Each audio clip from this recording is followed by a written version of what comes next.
Chapter 81. After so many years of development, Wang Zhong's personal wealth could be said to be one of the best in the entire tribe. He had more than 30 desolate slaves and attendants in total, and 20 of them were men.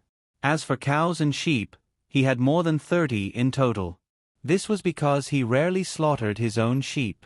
Most of the meat in his house was hunted when he brought his desolate slaves out for training. In terms of farmland, he had already expanded to 20 mu of land. The annual output was so much that he could not finish them all. However, during this summer, there was heavy rain in the desolate plains. This was normal as the summer in the desolate plains was the rainy season. Every year, there would be about 20 days of heavy rain at this time. However, this year was especially abnormal. There had been heavy rain in the desolate plains for 2 months without any signs of stopping. Rain disaster. The rain disaster is here. The old wet nurse looked at the flooded fields and cried. If Wang Zhong's fields were in such a state, there was no need to mention the fields of the other warriors. More than half of the entire tribe's output was affected. Not only that, but due to the continuous heavy rain, many of the tribe's fragile houses collapsed. Desolate slaves and attendants lost their homes, and many people died. Their residences and food suffered heavy losses. The entire tribe was facing a serious survival crisis. The greatest blow was that Five Claws had been critically ill for the past year. He could no longer hold on. Ada! Tiger cried in front of the sickbed. Ada, I will think of a way to treat you. I will treat you. On this day, Five Claws knew that he did not have long to live. Therefore, he called Wang Zhong and Tiger over to prepare for his funeral. Tiger, you are ultimately different from Fu Tu. Why are you still saying such hypocritical words at this time? Five Claws said with a sigh. Tiger was taken aback. However, before he could continue speaking, Five Claws continued, Is the situation outside very chaotic? How many people have died over the past few days? Tiger hurriedly replied, 38 desolate slaves, 20 attendants, and 1 warrior. So many people died all of a sudden. Many houses have collapsed over the past few days. Most importantly, this year's fields have been flooded. Not only has the harvest halved, but it has also affected this year's sowing. I'm afraid there won't be much harvest next year, Tiger said worriedly. He used to think that as long as he sat in the position of leader, he would be able to sleep in peace and enjoy glory forever. But when he really got to this position, he realized that the pressure of this position was so great. The whole tribe depended on him to make a living, so he wasn't even in the mood to drink at night. Five Claws sighed. He was starting to worry. Originally, he thought that with the tribe's previous development, even if he couldn't make the tribe develop well after his death, he would at least make the tribe survive. But he didn't expect that the tribe would encounter such a big crisis in the year he was about to die. He knew his son well. He was not capable and indecisive, so he was very worried. Tiger, food is the most important thing in the tribe. If there is nothing to eat, go to the forest. Even if you hunt in the wilderness, you have to feed everyone. Otherwise, even rabbits will eat people if they are anxious. Tiger understood what Five Claws meant. He was worried that his subordinates would rebel because they had nothing to eat. As a leader, what he was most afraid of was that his subordinates had nothing to eat. If that happened, they would really die. Ada, I know, but it's been raining here these days. The animals in the wilderness have all migrated. The tigers and wolves in the forest are also hungry because they have nothing to eat. People will only die if they go in. At this moment, Tiger's cowardice was acting up again. Five Claws was starting to regret letting Tiger take the position. He stared at Tiger and said, Then you have to think of a way. I know. Five Claws looked at Wang Zhong and smiled. Blockhead, I like you the most. Five Claws. Wang Zhong nodded slightly. In Wang Zhong's heart, Five Claws might be a tyrant, a madman who would kill without batting an eye. He wouldn't even blink when his own son died. But this person was definitely a good leader. If it wasn't for him, the Stone Tribe wouldn't have developed so well. Tiger, this child, is impulsive and doesn't care about the consequences. You are the smartest person in the tribe, and now you are an elder. Help him well. I know, Tiger and I are good friends. Do you have any good plans for the rain this time? Five Claws asked expectantly. Yes. Wang Zhong thought about it and answered honestly. That's great, that's great. Five Claws smiled in relief. Later, you must tell Tiger. Of course, I am a member of the tribe. I won't sit and watch the tribe be destroyed. Very good. Five Claws nodded in satisfaction. You can go out. I want to talk to Tiger alone. Okay. Wang Zhong left. Seeing Wang Zhong leave, Five Claws narrowed his eyes. Tiger, see if there's anyone outside. Okay. Tiger was a little confused, but still went out to take a look. There were only 2 guards outside, so he turned around and went back into the house. There's no one. What do you think of this blockhead? Five Claws asked. He's a good person, very smart. He will definitely help me in the future. Tiger nodded. Five Claws shook his head.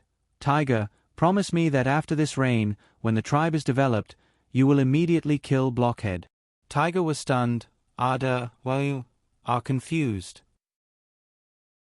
Because of the urgency, Tiger's tone became disrespectful, but he quickly reacted and apologized. I'm sorry, I accidentally said it. Why did you let me kill Blockhead? He's such a good person. As he spoke, Tiger couldn't help but think of how Blockhead helped him kill Fu too, and even helped him get votes in the tribe. How could he kill such a good person? Five Claws looked at Tiger seriously. You're the one who's confused. He's too smart, and more importantly, he's only 18 years old. He's even stronger than you. Can you beat him? Don't forget, even the mute girl he trained defeated Big Bird. He will only be stronger. At this moment, Tiger's heart skipped a beat. As a leader, other than not having food in the tribe, what else was he most afraid of? He was afraid that his subordinates would be stronger than him. Being physically strong was secondary. If his subordinates surpassed him in all aspects, then he might not be able to keep his position as the leader. For a moment, Tiger was drenched in cold sweat. He felt as if there was a stone knife hanging over his head, and this stone knife was being raised high by Blockhead. If Blockhead gently pressed down, he, as the leader, would die. Also, don't forget, he helped you get the support of the other warriors, right? Think about it, since he has the ability to get the warriors to support you, what if he wants them to support him? You, think about it carefully, silly child. Chapter 82. You, think carefully, silly child. Five Claws' words exploded in Tiger's mind. He had simulated the situation several times in his mind. If Blockhead turned against him, what advantage did he have? He definitely could not beat Blockhead in a fight, nor could he use his brain. Furthermore, Blockhead's popularity seemed to be better than Blockhead's. He had noticed that some of the desolate slaves and servants treated Blockhead with great respect. This was a respect that came from the bottom of their hearts, unlike Five Claws, who respected him out of fear. For a moment, Tiger could not stand steadily due to fear. He felt that he had fallen into a huge trap. If not for Five Claws' reminder, Blockhead would have wanted to become the chief himself. It seemed that he had no way or ability to stop him. Tiger, have you thought it through? Five Claws stared at Tiger and asked. I have thought it through. After using Blockhead to resolve the tribe's crisis, I will end him. Tiger swallowed a mouthful of saliva and said, Then I'm relieved. Tiger, I know you hate me from the bottom of your heart. You hate me for being partial to Fu Tu back then. But don't forget, I'm the chief, and your Ada comes second. I have to think about the future of the tribe, do you understand? I understand. I am not angry. Five Claws heaved a sigh of relief. Let the others in. I have some final instructions. Yes, Ada, soon, Danyo, Shanji, and Five Claws' other children and wives came in. A large group of elders and warriors that Five Claws thought highly of also squeezed in. Five Claws exhorted them one by one. He hoped that they could help Tiger and develop the tribe. 3 days later, Five Claws could not hold on any longer and left. He left peacefully. He left silently in the middle of the night. Tiger really cried. Wang Zhong felt that he was crying sincerely. After all, he was crying very sadly. Therefore, he guessed that Five Claws had brainwashed Tiger before he died. Tiger did not have much of a brain and could be easily brainwashed at times. What worried him was that Tiger had been looking at him differently recently. After all, Tiger could not hide his thoughts. In the past, he would always drag him to drink and eat meat. Now, he was basically roping in the other elders and warriors. Therefore, Wang Zhong concluded that Tiger wanted to seize power and concentrate it in his hands. However, this did not matter to Wang Zhong. Now that Five Claws was dead, the tribe was facing internal and external threats. Everyone was in a state of panic. Everyone was afraid that they would not have enough to eat.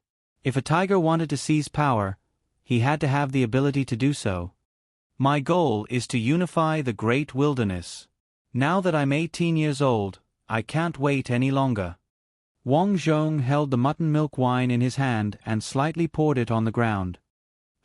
I'm sorry.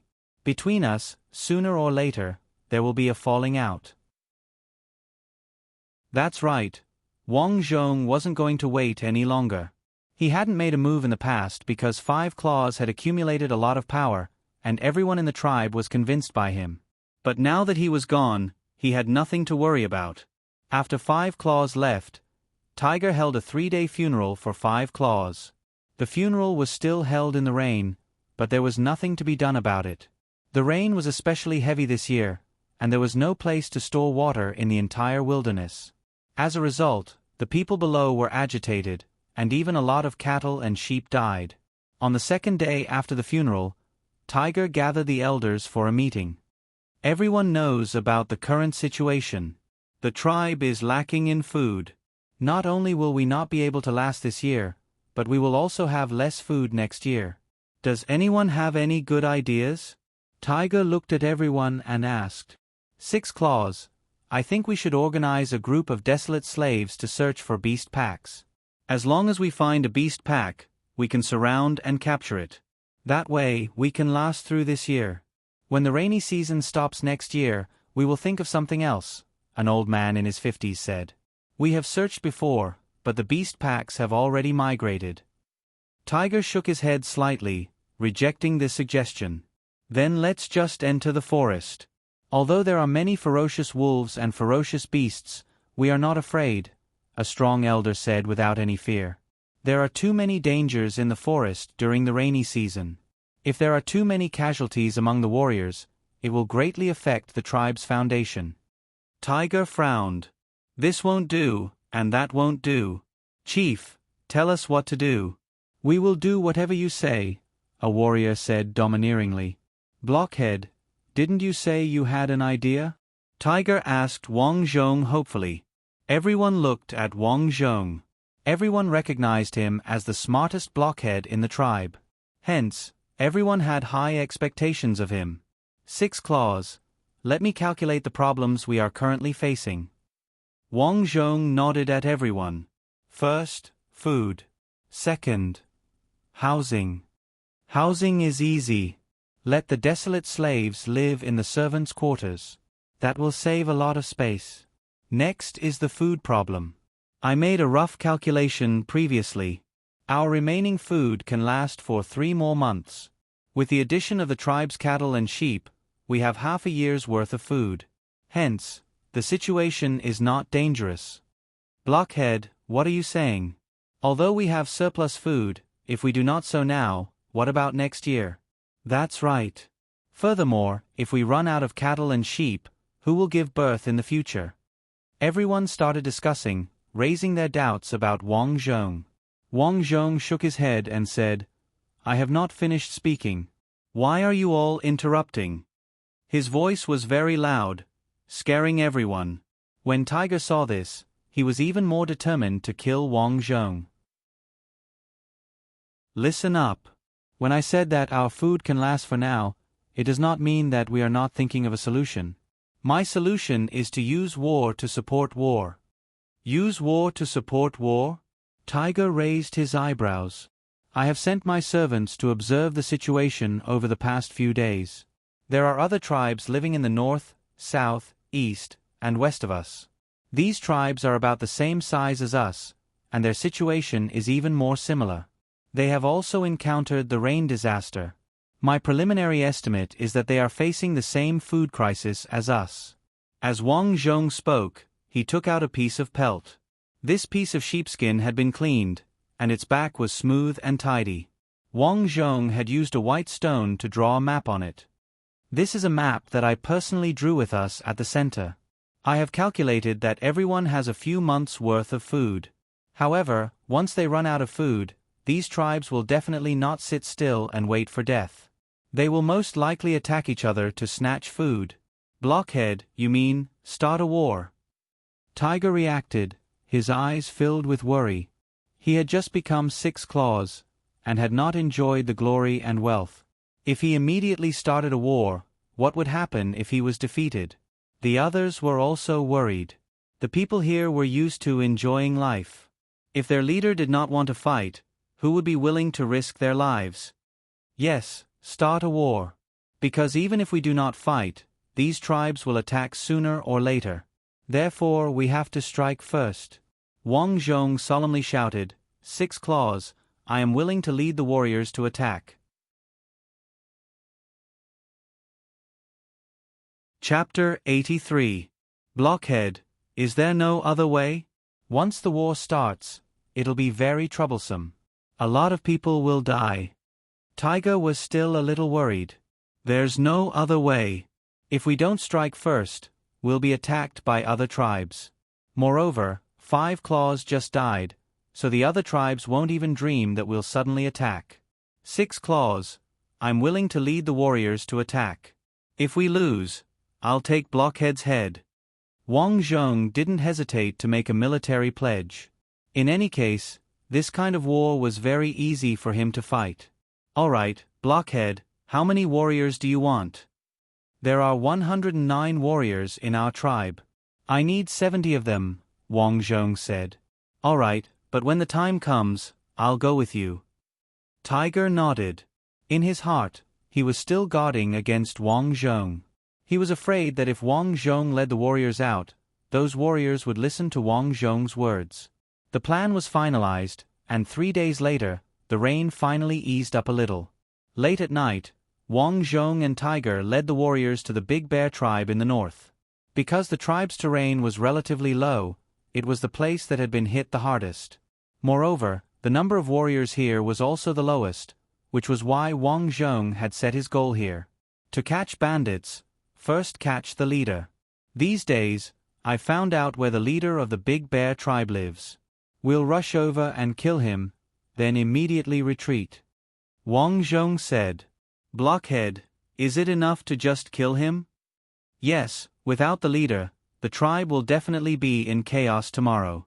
Wang Zhong finished speaking, then turned to Tiger and said, We'll go together. The rest of you will harass other places.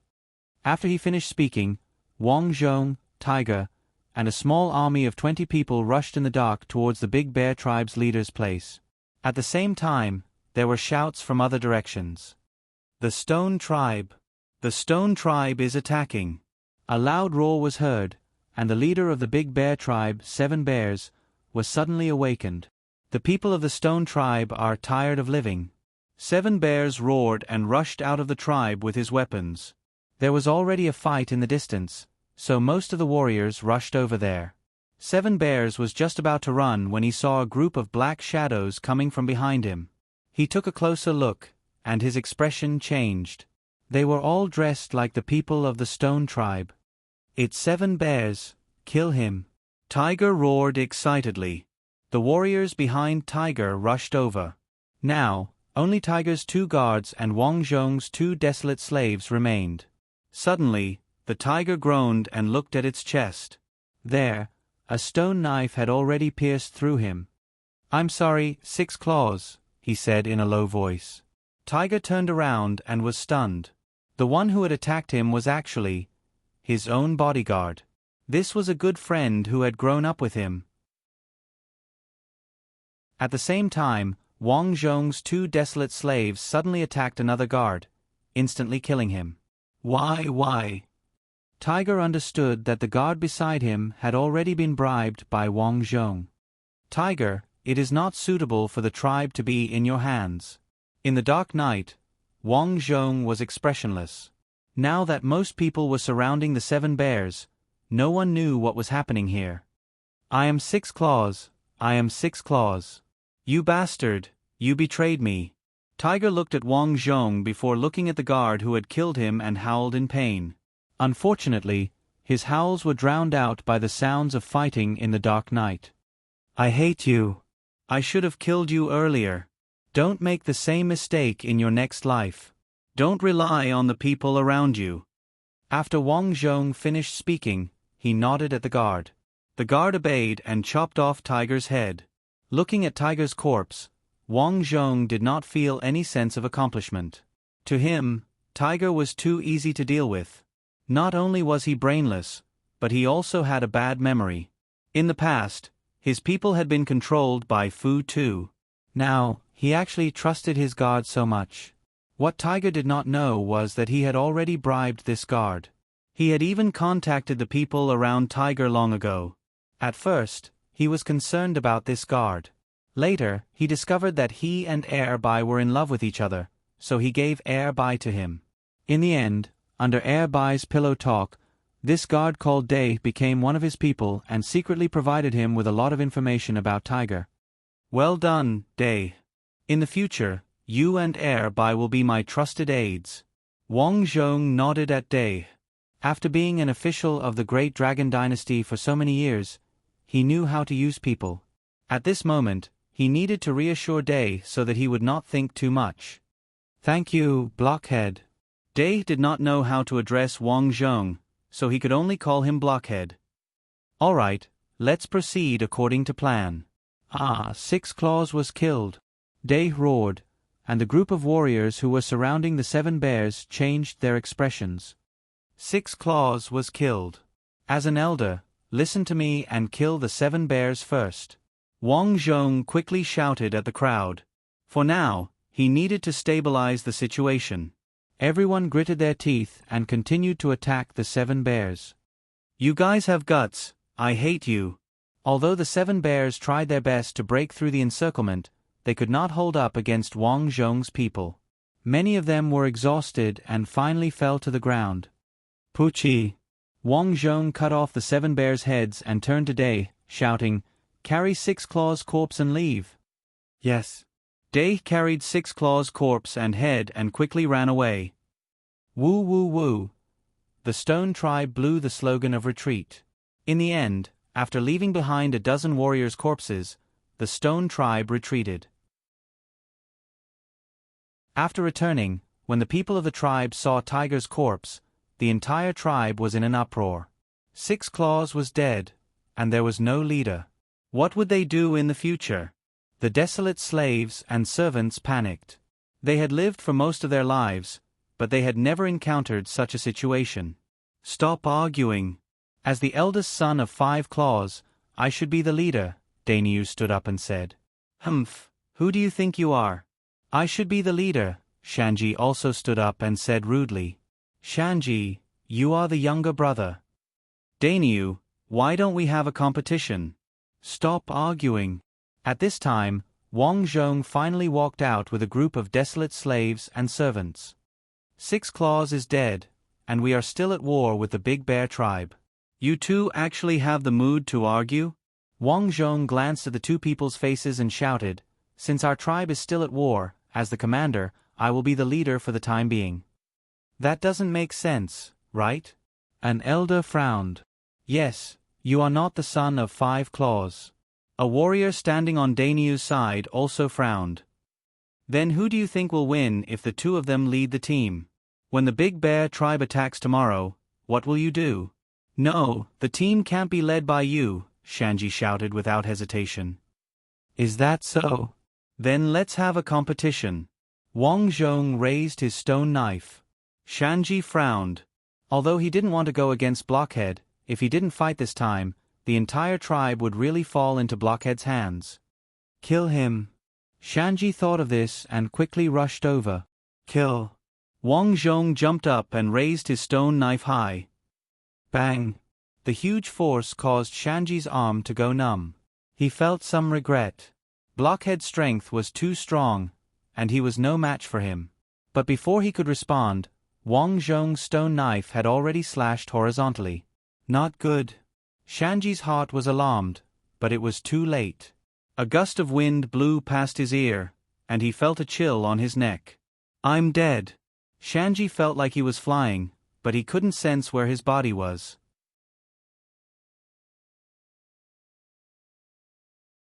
Chapter 84. As Shanji's headless corpse slowly fell to the ground, everyone in the camp fell silent. Who else dares to disagree? Wang Zhong slowly raised his stone knife. At the same time, Wang Zhong's desolate slaves and attendants also raised their knives. The 20 or so warriors who had a good relationship with Wang Zhong in private also raised their knives. Dainyu, are you dissatisfied? Wang Zhong said coldly. Dainyu, now that we are at war with the Big Bear tribe, I think that Blockhead is the most suitable person to lead us, a warrior shouted. That's right. Blockhead's abilities are obvious to all. Originally, Dainyu and Shanji's people combined were comparable to Wang Zhong's side. However, the problem was that now that Shanji was dead, the people on his side were wavering. Seeing that the situation was unfavorable, Dainyu also softened and stammered, unable to say anything. All right, gather all the warriors. I want to speak. Wang Zhong waved his hand, and a few of his subordinates went to gather everyone. Soon, all the warriors of the tribe were gathered. Wang Zhong's current intention was very simple. He wanted to use this war as an excuse to seize power. In name, he was leading everyone to victory, but in reality, it was equivalent to having all the warriors listen to his orders. After a while, everyone would get used to listening to him, and Dainyu and the others would naturally not be a threat. We are already at war with the Big Bear tribe, and the 7 bears have been killed by me. Now that they are without a leader, it is very likely that there will be internal strife. Tomorrow morning, we will take advantage of their ruckus to take down the Big Bear tribe in one fell swoop. Wang Zhong raised his arm and continued to shout, I, Blockhead, will lead everyone to an endless supply of food. All tribes will pledge allegiance to our stone tribe.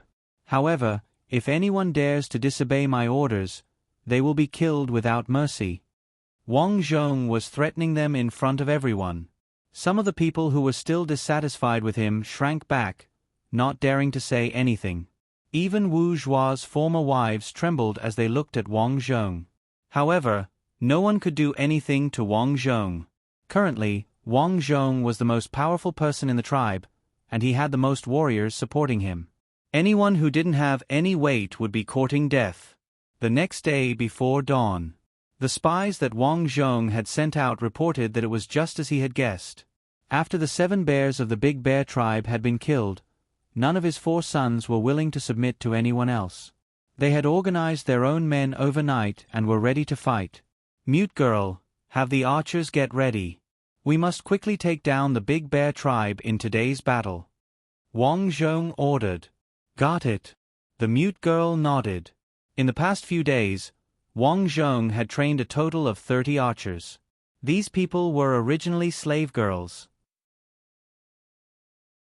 Their individual combat ability was not strong, but their archery training was already very good.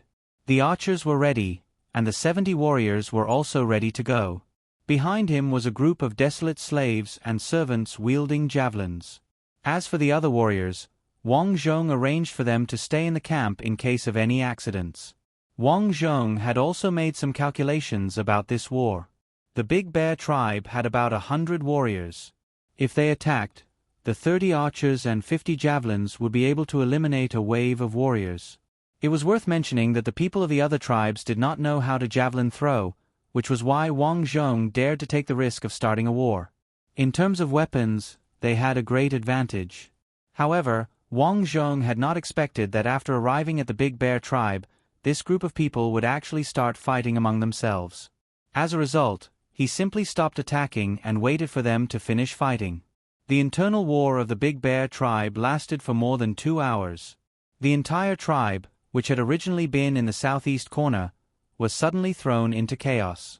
The group of desolate slaves and servants did not even know who the enemy was.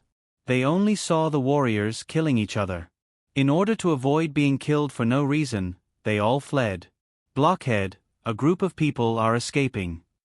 As an archer, Dabai had good eyesight, so he turned around and reported to Wang Zhong. Capture them all. I want to ask them about the situation ahead. Wang Zhong said. Yes. He quickly led 5 warriors to attack and immediately captured the 6 people who had escaped. Wang Zhong walked over. From their clothes, he could tell that they were not living well and should be desolate slaves. Please spare us. We are only desolate slaves of the Big Bear tribe. We don't know anything. A slave girl was terrified. Me too. Please let us go. We are willing to serve you. Wang Zhong expressionlessly walked over and kicked a desolate slave to the ground. Shut up before I ask any questions. The 6 desolate slaves instantly trembled. What's going on with the Big Bear tribe? Those who answer will become servants of the Stone tribe in the future. Wang Zhong asked. Me. I'll tell you. A young man hurriedly crawled over. The 7 bears were killed by you last night. The 4 sons of the 7 bears caused a ruckus last night, but several elders persuaded them to reconcile. But no one expected that in the morning, the second son of the 7 bears would suddenly bring people to attack the eldest son of the 7 bears. They killed several of the eldest son's attendants. The situation became chaotic, and some other people also started to attack. Now, the entire tribe is in chaos. Wang Zhong smiled when he heard this. Things had progressed so smoothly that it was beyond his expectations. He nodded and said to the 6 of them, "Go to your tribes right now and tell me everything you know. When I defeat your Big Bear tribe, you'll all be my attendants." This request was not difficult because the warriors of the tribe would not kill the innocent. They only dealt with the warriors of the enemy and did not care about the desolate slaves. After all, if all the desolate slaves died, who would do the work in the future? In a sense, desolate slaves were a kind of property similar to cattle and sheep. The 6 desolate slaves immediately returned. As time passed, 2 of the fastest desolate slaves among them sent back information.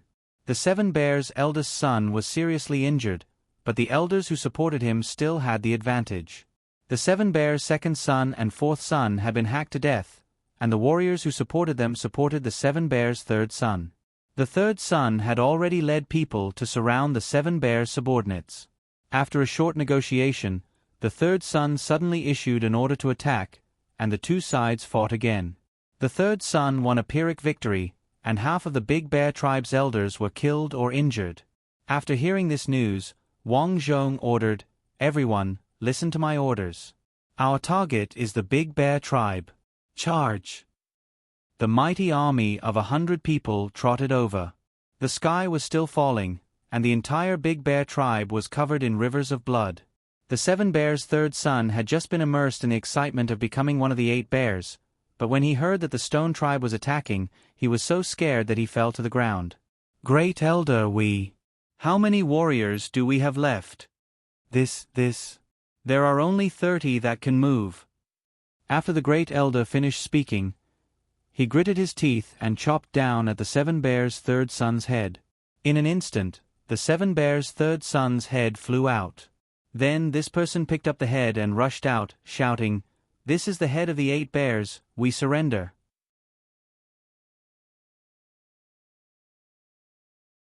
Chapter 85. The process of annexing the Big Bear tribe went exceptionally smoothly. Originally, the archers were all ready, but who would have thought that an old man would rush out with a head in his hand, shouting for them to surrender? At this point, the Big Bear tribe changed their name and everyone surrendered. Wang Zhong didn't kill the warriors of the Big Bear tribe, but after these people expressed their allegiance, Wang Zhong demoted them all to attendants. After annexing the Big Bear tribe, Wang Zhong sent people to attack the Big Water tribe on the side that night. In order to avoid any worries, Wang Zhong naturally didn't send his own trusted troops, but instead sent the warriors that used to belong to Daniao and Shanji. Although the big water tribe hadn't been completely destroyed in this battle, they had still suffered a lot of losses. The next day, Wang Zhong personally led people to confront the entire big water tribe. I've long heard that after the death of the fifth claw of the stone tribe, the sixth claw died a few days later, and a man called Blockhead became their leader. That should be you. The big water tribe's leader, Jiu Shui, had a very loud voice as he shouted from afar. Jiu Shui, don't talk nonsense. Before we start fighting, I advise you to surrender immediately, otherwise your head will fall to the ground. Wang Zhong shouted lightly. Haha, Blockhead, I'm going to take your life today. Jiu Shui shouted coldly. To him, although the big water tribe didn't have as many warriors as the stone tribe, this was their main position. As long as they were fierce enough, they wouldn't be afraid. Since that's the case, don't blame me. Wang Zhong sneered and shouted, Archers, get ready. Everyone, charge. Jiu Shui was the same as all the other desolates. When it came to war, they would compete to see who was more fierce. Unfortunately, in the face of Wang Zhong's team, who had long-range attacks, this seemed a little silly. Release. Wang Zhong ordered, and more than 30 arrows were shot out. What is this? Jiu Shui looked up, faintly feeling that something was wrong. Puchi, Puchi, Puchi. Arrows shot around them, and although no one died, several warriors were directly injured. For a while, the people in the team panicked. Bow and arrow, release. Wang Zhong roared angrily once again and shot out another arrow. Go, go, kill them. Jiu Shui's eyes were also bloodshot from the killing. Very quickly, they were only a dozen or so meters away. Javelin throwers. Wang Zhong stayed behind because the javelin had a shorter distance than the bow and arrow. This time, there were even more javelins, and the great water tribe's people were thrown off their feet. After 2 consecutive waves of attacks, the great water tribe lost more than half of their men. Jiu Shui was so anxious that his eyes turned red. At this time, under Wang Zhong's command, the warriors rushed out one by one. Those who surrender will throw away their weapons and not be killed. Those who kill Jiu Shui will become the warriors of my stone tribe and be rewarded with 5 old oxen. At this time, Wang Zhong threw out his final trump card. Now, the people of the great water tribe were already scared. They were fighting to the death because they were afraid of being killed. However, if Wang Zhong promised not to kill them and even rewarded them with glory, splendor, wealth, and rank, who would be willing to fight to the death for Jiu Shui in this place where there was no concept of a country? Sure enough, after listening to Wang Zhong's words, some of the injured warriors directly threw away their weapons. The rest of the warriors compared themselves to each other. The stone tribe was strong and had more than double their numbers. As for them, they were all dead or had surrendered. How could they fight like this? Thus, some of the fence-sitters surrendered one after another. Jiu Shui's eyes were about to split open as he roared, "You motherfuckers!" Before he could finish his words, his head flew off. It was his most beloved son who had decisively sent his head flying in order to survive. We surrender. Now that Jiu Shui was dead, these people no longer needed to fight to the death. They threw away their weapons and surrendered one after another. This battle was easily resolved by the great water tribe. After returning, the entire stone tribe was in an uproar. Under Blockhead's leadership, they had taken care of the great water tribe and the big bear tribe in 2 days. Now, the people of the tribe were no longer afraid of not having anything to eat. Instead, they were all immersed in excitement. They believed that under Blockhead's leadership, their stone tribe would become the overlord of the wilderness. After taking care of the 2 tribes, Wang Zhong didn't continue to attack. Instead, he began to carry out systematic reforms. Although the rain was no longer falling and the weather was clear, the season for planting grain had already passed. However, it didn't matter. Under Wang Zhong's guidance, the people of the 3 tribes began to learn how to grow food in their houses. The vigorous construction of the greenhouse began. Of course, there weren't many houses in the early stages, so Wang Zhong ordered the desolate slaves to build thatched huts first. Originally, there weren't enough materials to build thatched huts, but Wang Zhong arranged for people to take everything from the Big Bear tribe and the Great Water tribe. This was to make it easier to manage. On the other hand, it was to prevent other tribes from attacking. If they were attacked one by one, it would be very troublesome. Now that there were 3 tribes, in order to prevent the tribe from being suddenly attacked, Wang Zhong began to set up watchtowers around the tribe to prevent any sudden attacks. Although the tribe didn't have any iron tools, they could still rely on stone axes to solve a lot of the construction problems with wood. Thus, Wang Zhong didn't need to worry about the construction problems, as the craftsmen in the village could solve them. At the same time, Wang Zhong arranged for people to build a large number of bows and spears. The construction of the entire stone tribe was in full swing. In order to let the desolate slaves and servants have stronger combat strength, Wang Zhong personally commanded and trained them. From now on, they would no longer fight randomly. Instead, they had orderly formations and fighting styles. The news of the Stone tribe annexing 2 tribes spread. Everyone knew that the Stone tribe's leader had changed, and the surrounding tribes were worried. 3 months later, the Wild Grass tribe. Inside the leader's thatched hut. The Stone tribe is too strong. I heard that the new leader, Blockhead, is the smartest person. If he attacks us, we won't be able to resist. Big Grass slammed the stone table and shouted angrily, "Our 3 tribes can only unite. Only in this way can we resist the Stone tribe." That's right. We can only unite. Now that the Stone tribe is recuperating, with their population, they will definitely attack us. I suggest that we launch a surprise attack tonight. We will split into 3 groups and kill them. My Wild Grass tribe will send 60 warriors. My Big Fish tribe has 70. My Wild Boar tribe has 70. Then it's settled. With the number of our warriors, we can definitely kill them all. Big Grass said excitedly. The sun was shining brightly these days, and the weather was exceptionally good. The plants planted in the huts of the Stone tribe were also growing very well. Every desolate slave and servant had a blissful smile on their faces. They were all sighing with emotion. They finally didn't have to starve anymore. However, these people were all ordinary laborers. In another plaza, the desolate slaves and servants were nervously training. Blockhead. Dub-I jogged over with a bow and arrow on his back. The scouts at the front lines have reported that the leaders of the Wild Grass tribe, Big Fish tribe, and Wild Boar tribe have secretly met in the Wild Grass tribe. Upon hearing this, Wang Zhong nodded his head slightly. Even though he had only been training his troops, he was actually more interested in gathering information. Thus, he had already secretly trained his desolate slaves to become scouts.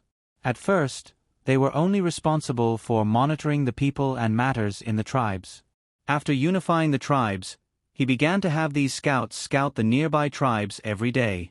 The wilderness was very large, and it was not easy for these scouts to be discovered if they hid in the bushes. After hearing this news, Wang Zhong nodded slightly. These people must be planning to split into 3 groups and attack us at night.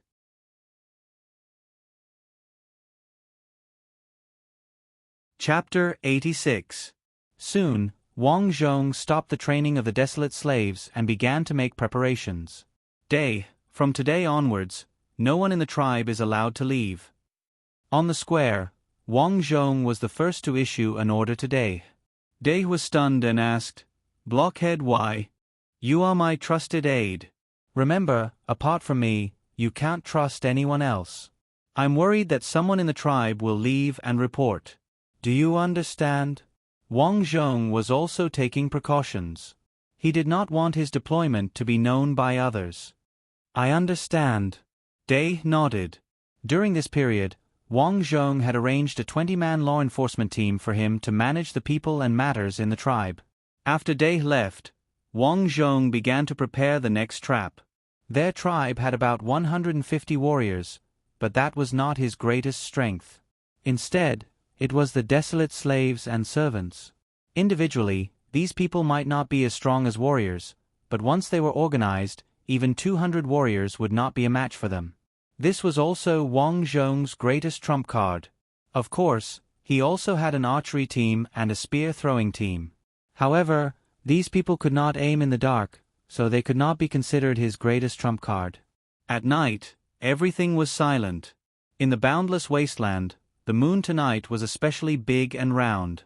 However, there was no sound on the grassland. It was terrifyingly quiet. No one saw that in the east, west, and south of the Stone Tribe, there were 3 teams bending their backs as they slowly walked towards the Stone Tribe. Big Grass led his 70 warriors and some of his followers.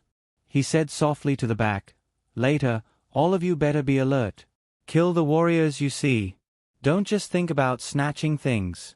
Remember, this time, we are not attacking to snatch things." The people below were somewhat unhappy. Then wouldn't it be a loss for us to snatch things? There is nothing to eat in the tribe. Yes. Leader. Big Grass scolded. Are you stupid? Let's kill their warriors today and attack with the other 2 tribes tomorrow. After a few attacks, the Stone Tribe will be destroyed. At that time, you can choose the women and food you want. Although these leaders were burly, they knew how to motivate their subordinates. Hearing this, the warriors behind became excited. Well, it's about time. Send the signal and attack at the same time as the other 2 tribes. Yes. Sob sob sob sob. Following the sound of the bugle horn, the sound of the bugle horn also came from 2 other directions. This was the method of communication that they had decided on before. After all, there was no good way to contact each other these days, and there was no tacit understanding between the 3 tribes. Therefore, in order to ensure that the other side would attack together, they decided to use this method. Kill Blockhead, Big Grass ordered, and a group of people quickly rushed into the camp. However, at this moment, they discovered that the entire tribe was suddenly brightly lit. A group of people dressed as desolate slaves held spears and stood in several rows. What's the situation? Dotsao's eyes narrowed and he immediately reacted. So you were prepared. Although they were shocked, since they were already here, they couldn't back off now. Kill them. Following Big Grass's roar, a group of warriors rushed out. In the face of the attack, Wang Zhong and the other desolate slaves showed no fear. They lined up in 2 rows and raised their spears in front of them. Now, their team was like a square formation like a hedgehog. Without cavalry and ranged attacks, this kind of formation could be said to be the king of the land. Kill. The captain of the desolate slaves roared. Following that, all the desolate slaves in the square formation roared, "Kill." Their voices were deafening and formed an imposing aura. This aura gave the warriors on the other side a fright. A few warriors rushed over, but unfortunately, their weapons were too short. Although they were facing a team of wooden spears, they were pierced through before they could even get close to the desolate slaves. Second row, go. Soon, the first row of desolate slaves retreated, and the second row of desolate slaves thrust their spears forward. Poochie. Poochie. It was just the first wave, but Big Grass had lost more than 10 warriors. As for Wang Zhong's team, they had not lost a single person. This left Big Grass, who was at the back, dumbfounded. He faintly felt uneasy. Although the desolate Grass Tribe's warriors had suffered heavy losses, some nimble people immediately found the weakness of the formation. They raised their stone axes and attacked the bottom of the team. However, at this moment, the row of desolate slaves behind them stabbed the ground, turning a few of them into hedgehogs. At this moment, the door of the house finally opened. 30 warriors rushed out and charged at the lone warriors. They are from the desolate Grass Tribe. Kill them, roared a person. This person was called Barbarian Bull. He was a high-level warrior appointed by Wang Zhong and was in charge of leading a group of ordinary warriors. Wang Zhong had realized that it was very troublesome to manage a tribe when there were too many people. Therefore, to make it easier for him to manage, he had divided the warriors into different ranks. They were respectively high-level, mid-level, and low-level warriors. Those who passed the test were only low-level warriors. Desolate slaves and attendants were not allocated. This was to prevent people from losing their initiative after becoming warriors. Low-level warriors could only become mid-level warriors if they contributed to the tribe. Only mid-level warriors could have 2 attendants. This was also Wang Zhong's way of making all the attendants and desolate slaves join the army, so that these warriors could not rebel. After becoming a high-level warrior, they could have 3 attendants. However, they could be in charge of leading a team of 30 warriors. However, it was very difficult to become a high-level warrior. Not only did they have to contribute greatly when they were mid-level warriors, but they also had to pass Wang Zhong's test to become a high-level warrior. Therefore, in the entire tribe, there were only 3 high-level warriors. Barbarian Bull was very lucky and passed the test to become a high-level warrior. Under the pincer attack of the desolate slaves and the 30 warriors led by Barbarian Bull, the desolate grass tribe suffered disastrous casualties. When Big Grass wanted to escape, he was stopped by Barbarian Bull. "Big Grass, my chief said that if I kill you, I will reward you with 3 bull heads and a slave girl. Therefore, I am sorry." Barbarian Bull laughed and chopped down with his huge stone axe. "I refuse to accept this. How could Big Grass be a match for a high-level warrior like Barbarian Bull?" His head was cut open, and his body tilted and fell down. "Big Grass is dead. My chief said that he will not kill those who surrender and lay down their weapons."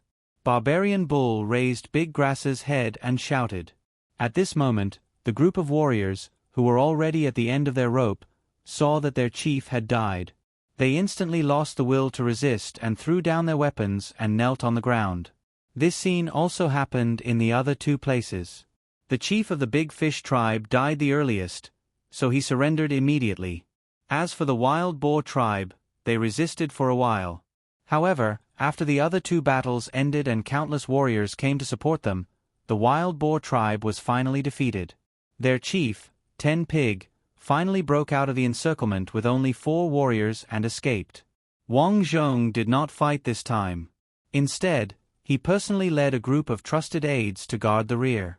This was to prevent any problems from occurring in one direction. His troops were used as backup. Fortunately, the troops he personally trained did not disappoint him. They won all the battles in the 3 directions. "Chief, the desolate grass tribe and the Big Fish tribe have all surrendered. Should we go and take over these 2 tribes?" Day asked respectfully. Wang Zhong waved his hand and said, "Although those tribes have suffered heavy casualties, the distance is too far. Moreover, the enemy is heavily guarded at night. We should not act rashly. After all, our goal is not to kill." "Yes, Chief." Day nodded and felt that the chief was very thoughtful. "Give the order to lock up the captives. Tomorrow, let them lead us to persuade those tribes to surrender. Kill those who resist."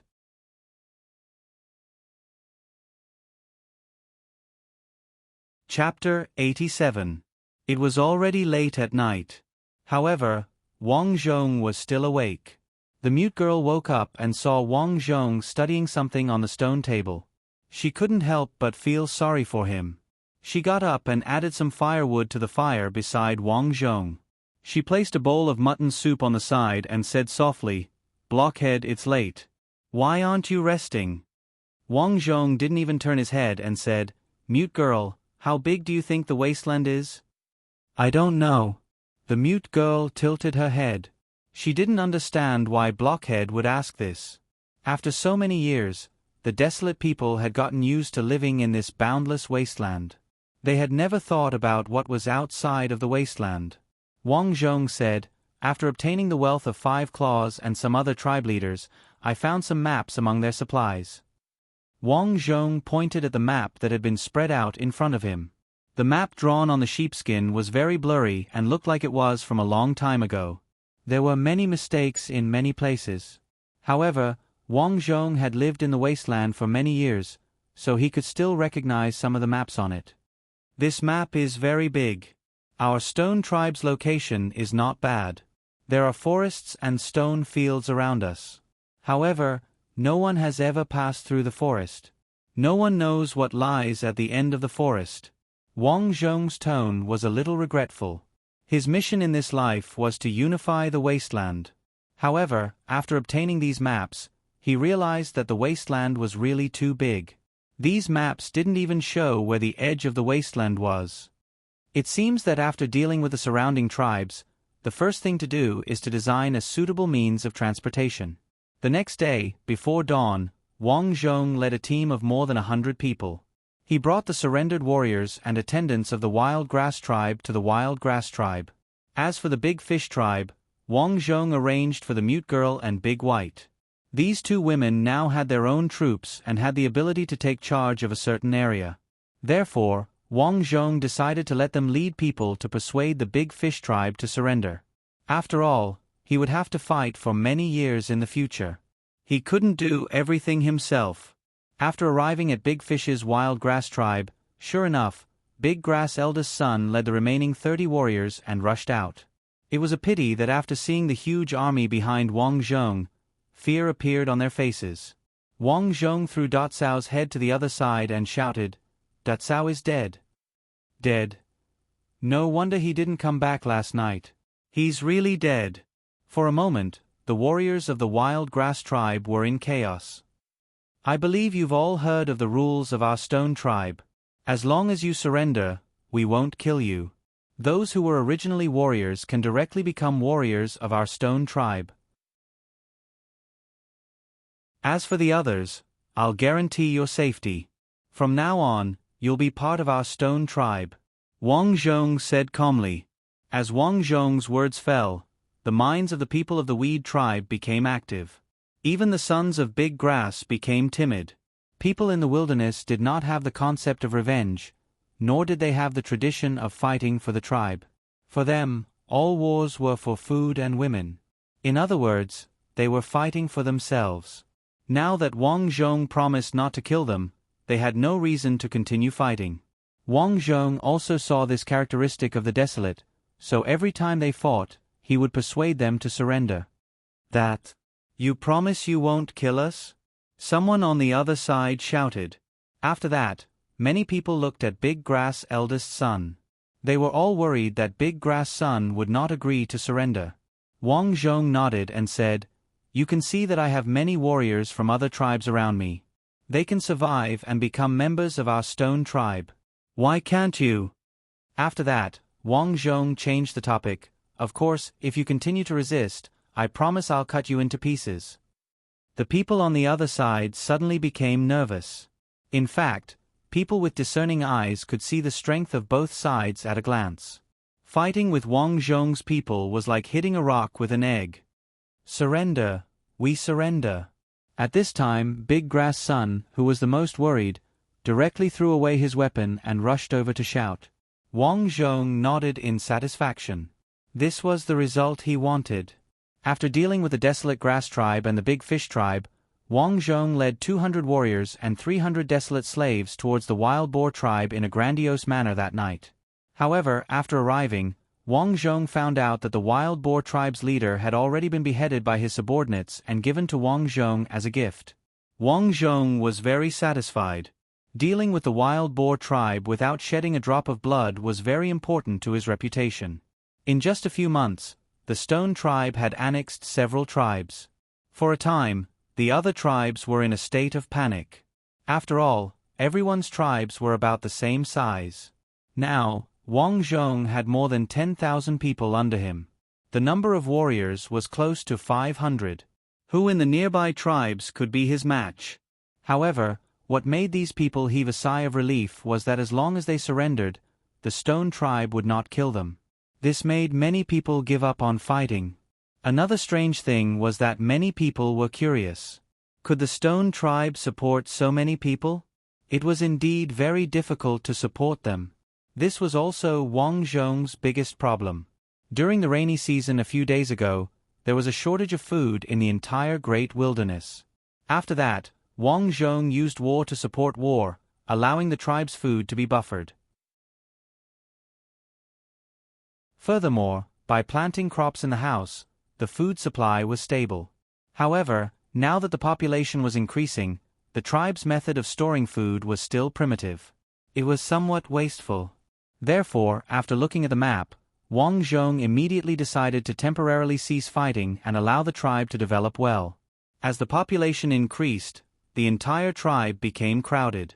Therefore, Wang Zhong allowed the newly joined tribes to move to the stone quarry.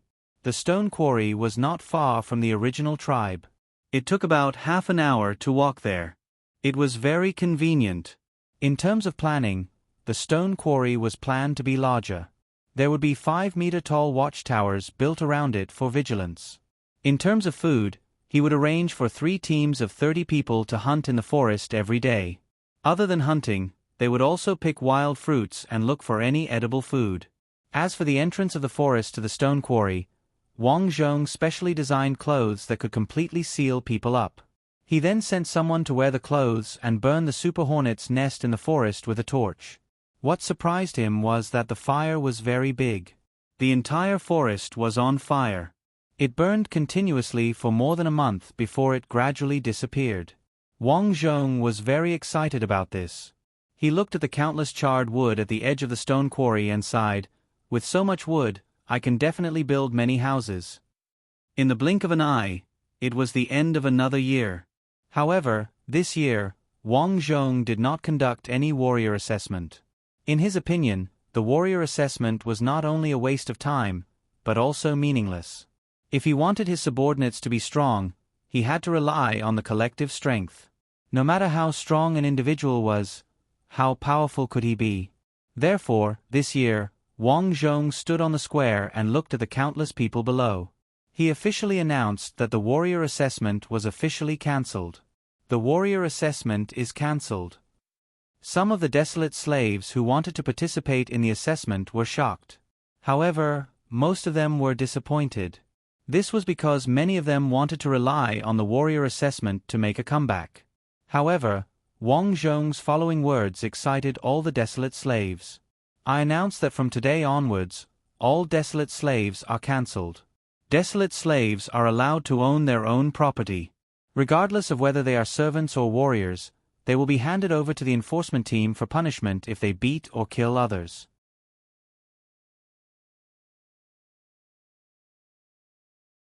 Chapter 88. As soon as Wang Zhong finished speaking, many desolate slaves shed tears of excitement.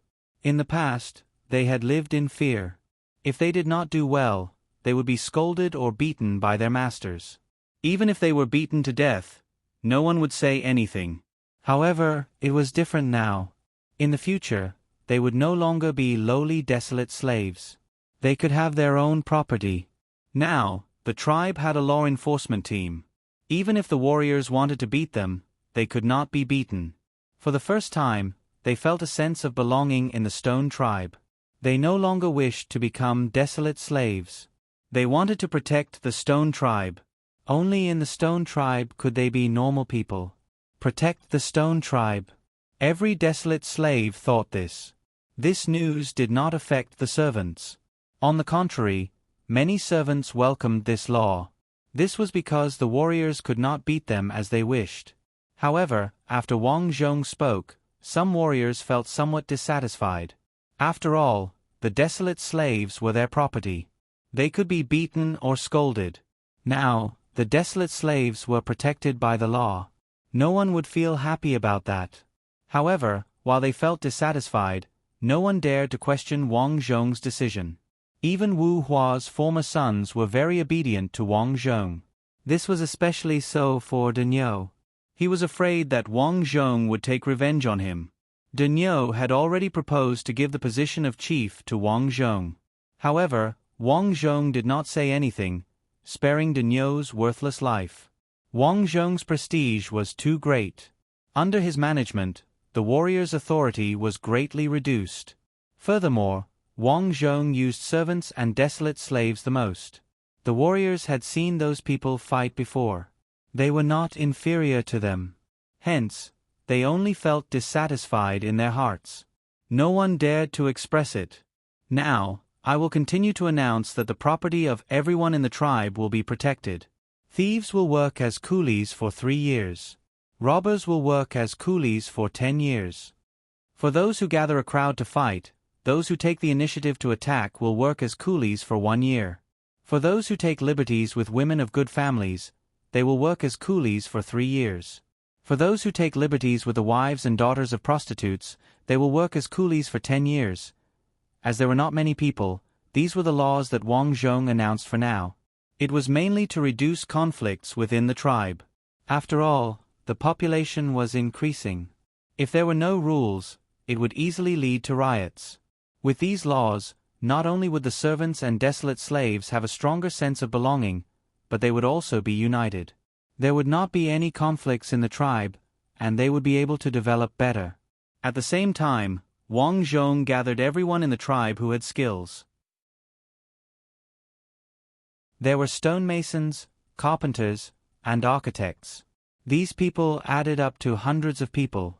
In order to speed up the construction of the houses in the tribe, he asked these people to bring 5 or more apprentices with them to start building houses vigorously. In terms of hygiene, Wang Zhong also made arrangements. Every household must have a toilet. In the future, no one was allowed to urinate or defecate anywhere. This was to prevent the outbreak of an epidemic due to the dirty environment. With so many people living here, water was naturally a big problem. But it doesn't matter. After the forest was engulfed by the fire, many beasts escaped. Now the river running through the forest was the tribe's water source. For the convenience of irrigation, Wang Zhong also ordered people to dig ponds around the tribe to store water. The entire tribe was in the midst of construction. On this day, Wang Zhong brought the mute girl and a group of people to the stone quarry to choose some weapons. As the new year had just passed, the weather was still very cold. When he went over, Wang Zhong was stunned. He discovered that a group of people from the wild grass tribe were warming themselves around a fire. The fire was not made of wood, but black stones. It's actually coal. Wang Zhong hurriedly ran over. Where did this come from? A few people hurriedly stood up. One of the older ones said, "This is a black stone. It was originally on the mountain of the wild grass tribe. After a big fire, we found that this black stone was still burning. It burned much longer than wood, so we found some and brought it here for the fire." "Not bad, not bad. Quickly bring me to take a look." Wang Zhong was extremely excited. If there was coal in this world, it meant that there was a high possibility of iron ore. If that was the case, he could rely on these 2 items to produce iron. Once he had iron and equipped his tribe, his cavalry army would be able to sweep through the entire vast wilderness. That day, Wang Zhong led his men to the former wild grass tribe. Now, the people here had already moved away, leaving behind a pile of rubble. The mountain with the coal mine that the desolate slave had mentioned was behind the wild grass tribe.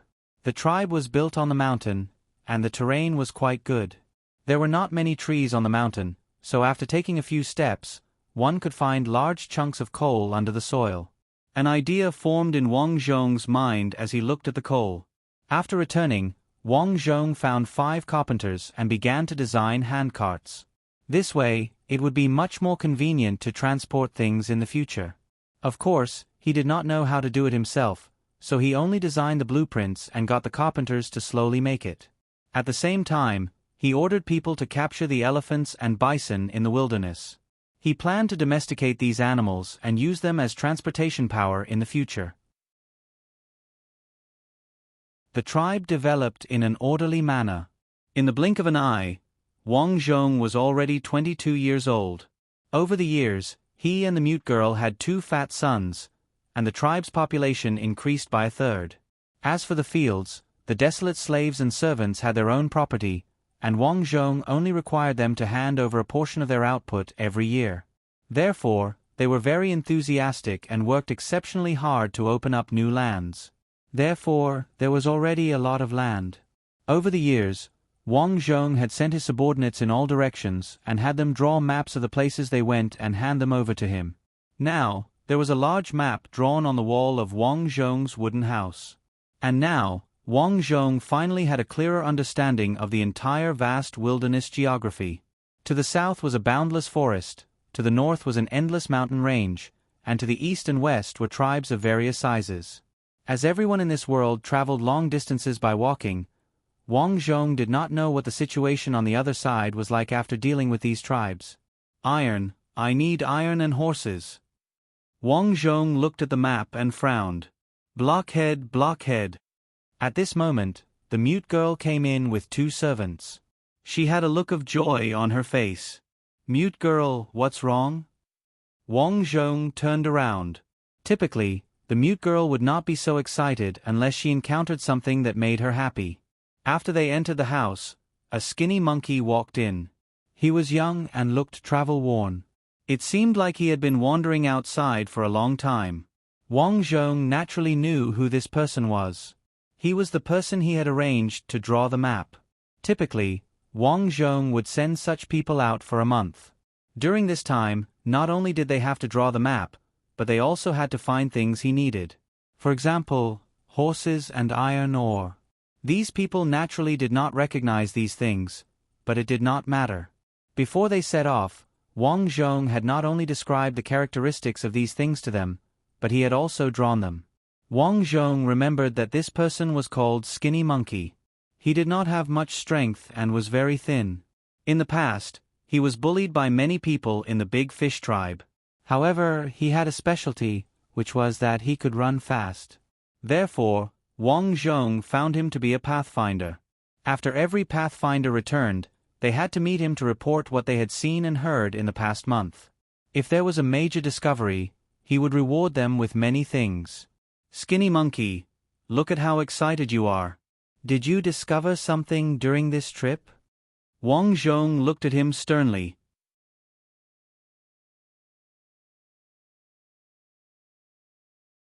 Chapter 89. The skinny monkey-like man was very timid. When he faced Wang Zhong, his tanned face revealed a look of reverence. The mute girl consoled him. Tell the chief what you just saw. If it's true, the chief will reward you with a lamb. Lambs were very precious in the tribe. It was equivalent to a reward of $10,000 in modern society. Hence, when the skinny monkey-like man heard this, his eyes lit up as he knelt on the ground. Chief Mutu, this is the map I drew.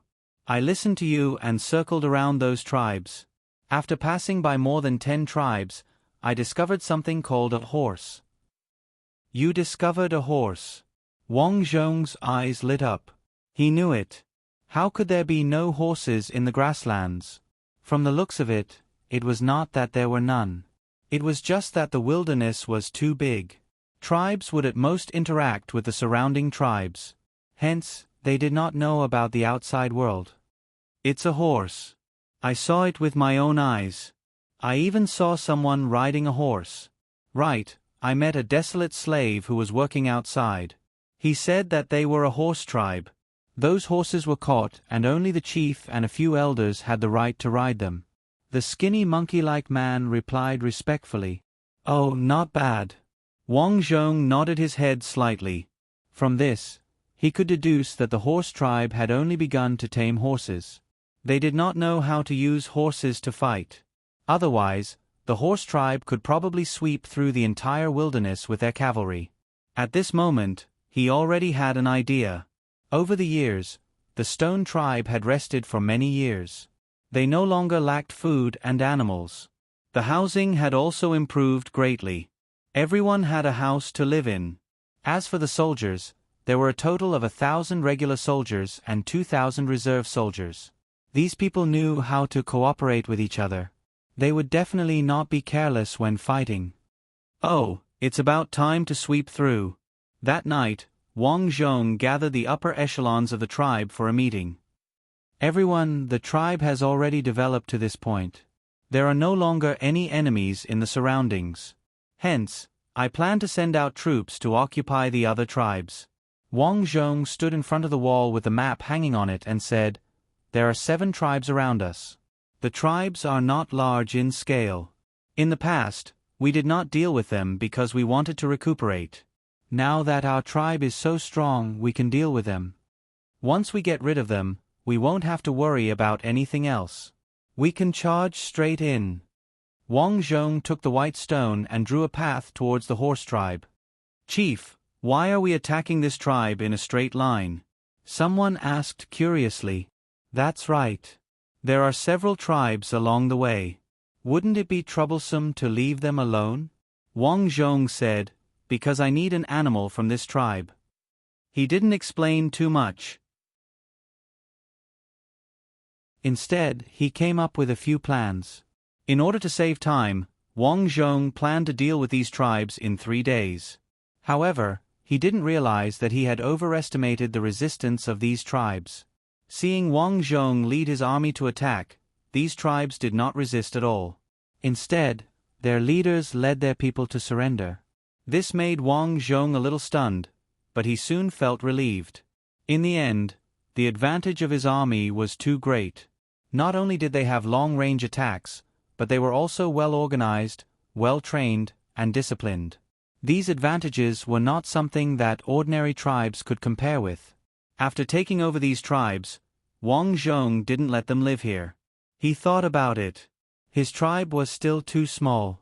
Since these tribes could develop on their own, it was better for them to stay here. Of course, the original leaders of the tribes were all arranged to stay in his own tribe. He named that place Stone Village. In other words, these 7 tribes didn't have their previous names. Now they were called Stone Village 1, Stone Village 2, and so on. In order for the villages to develop well, he sent craftsmen and began to organize people to dig ditches to store water and plant fertile land. After a few months, the situation of these villages had greatly improved, making people feel gratified. Now, the Stone Tribe's name had spread across the wilderness.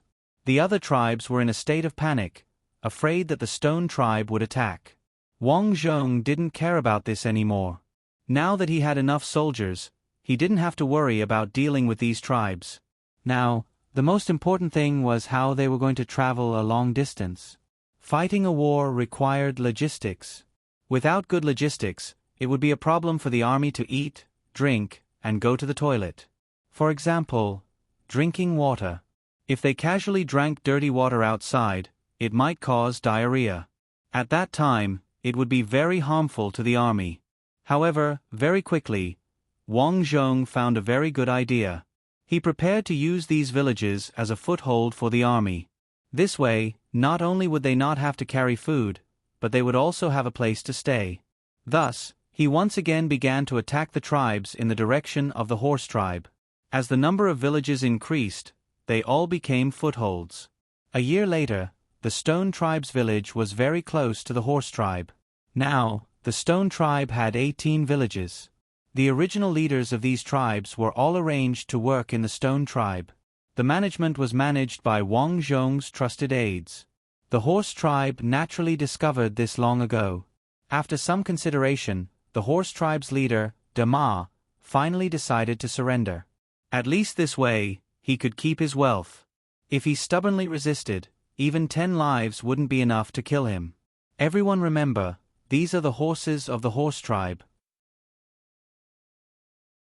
We spent more than a year annexing other tribes for these animals. Wang Zhong had a picture of a horse hanging behind him. He solemnly said, "When you see these animals, no one is allowed to harm them. Do you understand?" "Yes, leader." The people below all shouted in unison. The leader of the Horse Tribe outside is here." At this time, Wang Zhong's son, Dama, ran over. Dama looked strong and strong. His small stature was very similar to Wang Zhong's. Wang Zhong carried his son and asked, "The leader of the Horse Tribe is here?"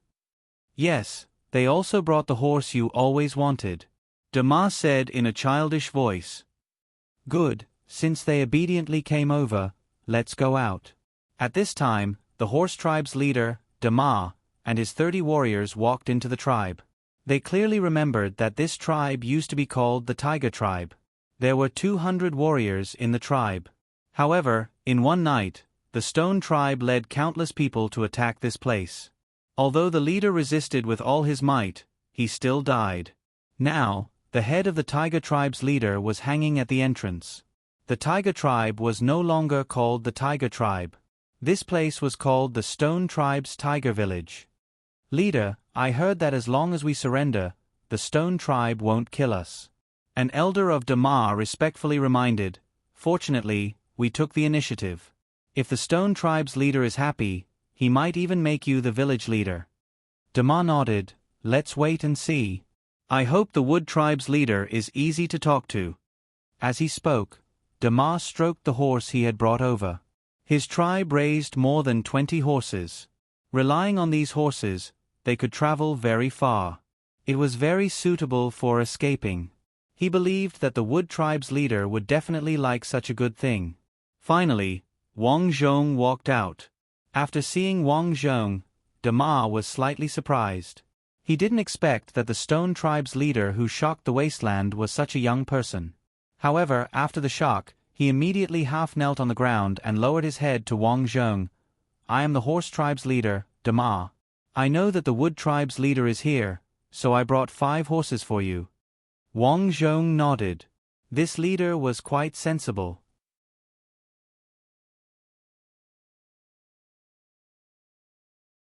Chapter 90. Are these the horses you trained? Wang Zhong touched the horses. These horses were about the same size as the domesticated horses of the Great Dragon Dynasty. This was mainly because the people and animals of this world were bigger. Therefore, these horses were also very big.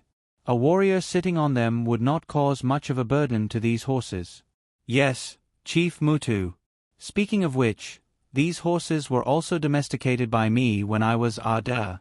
Over time, our tribe has more than 20 horses. These things are very fast when riding on them. Chief, I have a suggestion. Dama lowered his head and lowered his attitude. Tell me. Wang Zhong did not let Dama stand up. Sometimes, he needed to maintain his dignity. Chief Mutu, you are invincible. I, Dama, admire warriors like you the most. Therefore, I suggest that my horse tribe merge with the stone tribe. I, Dama, am willing to become the village chief and raise horses for you. Dama's words struck a chord in Wang Zhong's heart. Although he knew that horses were very useful, he had only ridden them before. He did not know how to raise horses. It was worth mentioning that although he was a veterinarian, he had only treated illnesses of domestic animals. He had never treated horses before. Since Chief Dama has said so, then all right. Wang Zhong nodded. Get up. Kneeling is tiring. Not tiring, not tiring. Dama laughed. Also, I will not call you chief in the future. I will be the village chief of Dama village. This child was worth teaching. Wang Zhong was satisfied. All right, I will give you the title of village chief of Dama village. In the future, the task of your village will be to raise horses. I need 200 war horses.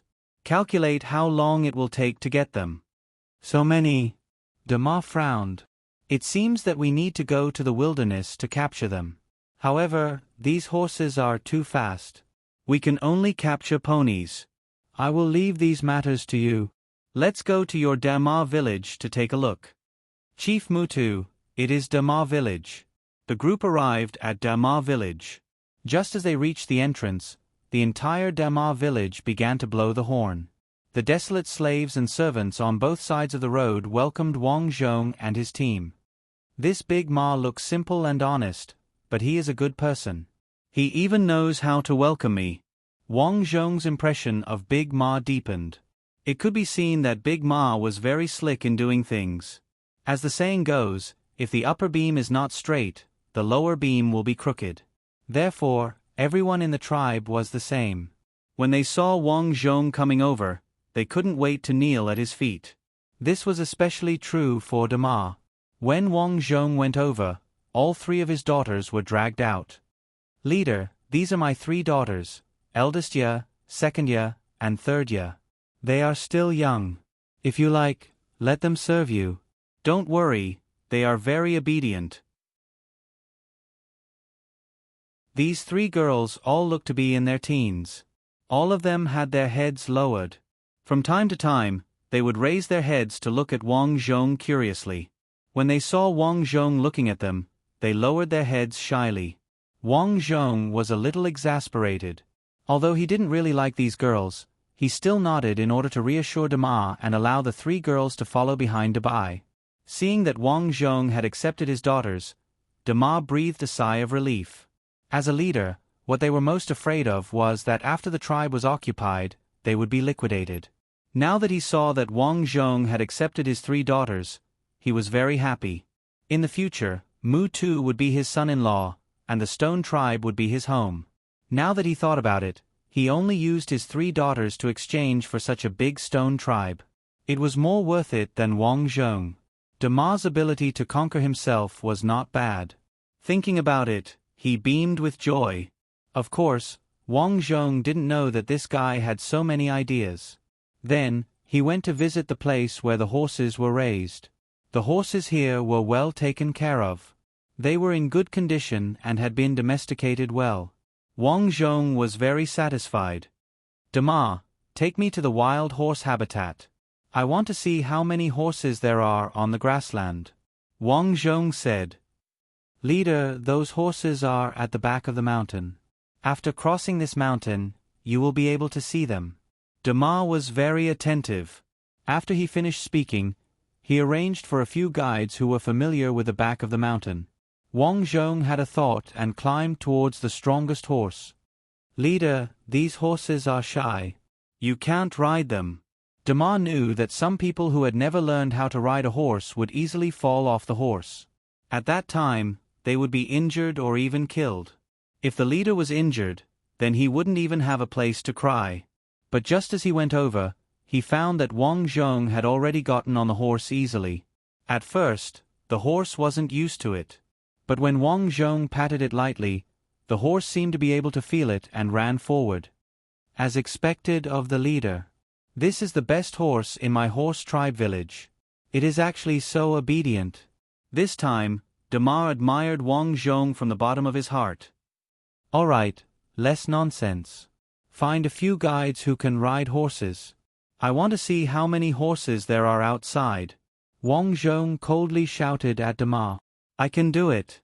Also, you. The rest of you follow me to the back of the mountain with the leader. Yes. Set. With horses, the speed was indeed fast. The group of people arrived at the foot of the mountain in about 20 minutes. Leader, the stones on this mountain are hard and very smooth. The horses can't go up the mountain. Let's get off the horse and walk. Although Dama was old, he still got off the horse immediately and wanted to help Wang Zhong down. Wang Zhong didn't take his hand. Instead, he jumped down lightly. Holding the stone knife in his hand, he came to the foot of the mountain and frowned. This mountain was a little strange. There wasn't any vegetation on the mountain. It was bare. Looking around, the stones on the mountain were very smooth. It was completely different from the stones in their quarry. He had a thought and quickly ran over to pick up a stone. When he saw the color of the stone, he was ecstatic. He never thought that on this day, not only would he get the horse of his dreams, but he would also get the key to making ironware, iron ore. That's right, the mountain in front of him was an iron ore mine. There was a clear difference between iron ore and normal stone in terms of color, shape, and structure. Dama, you really are my lucky star. Wang Zhong couldn't help but laugh. The desolate people didn't know many words, so the others didn't know what Wang Zhong meant by lucky star. But it didn't matter. Seeing the leader so happy, Dama was also happy. He thought that he must have done something right to make the leader happy. Wang Zhong didn't know how to forge iron, but he had seen it before. After recovering the Dama tribe, Wang Zhong didn't expand anymore. Instead, he ordered his men to rest and recuperate. Normally, the regular army would continue to train, while the reserves would work in the fields. In short, he didn't want to waste any manpower. As for Wang Zhong, when he found the iron ore, he immediately ordered people to bring the coal mine over. Now that there were horses, the carpenters also made carts according to Wang Zhong's design. Although the wheels of these carts were made of wood and didn't move fast, it was much more convenient than before. Now, besides raising horses, the Dama tribe was also responsible for making ironware. Therefore, this place could be said to be the most important place outside of the Stone Tribe's headquarters. For this reason, Wang Zhong specially arranged for a troop of 200 people to guard this place and built watchtowers in all directions. Fortunately, there was no currency in the wilderness, so Wang Zhong only needed to give these people food to eat. Otherwise, after so many projects, they wouldn't have enough money.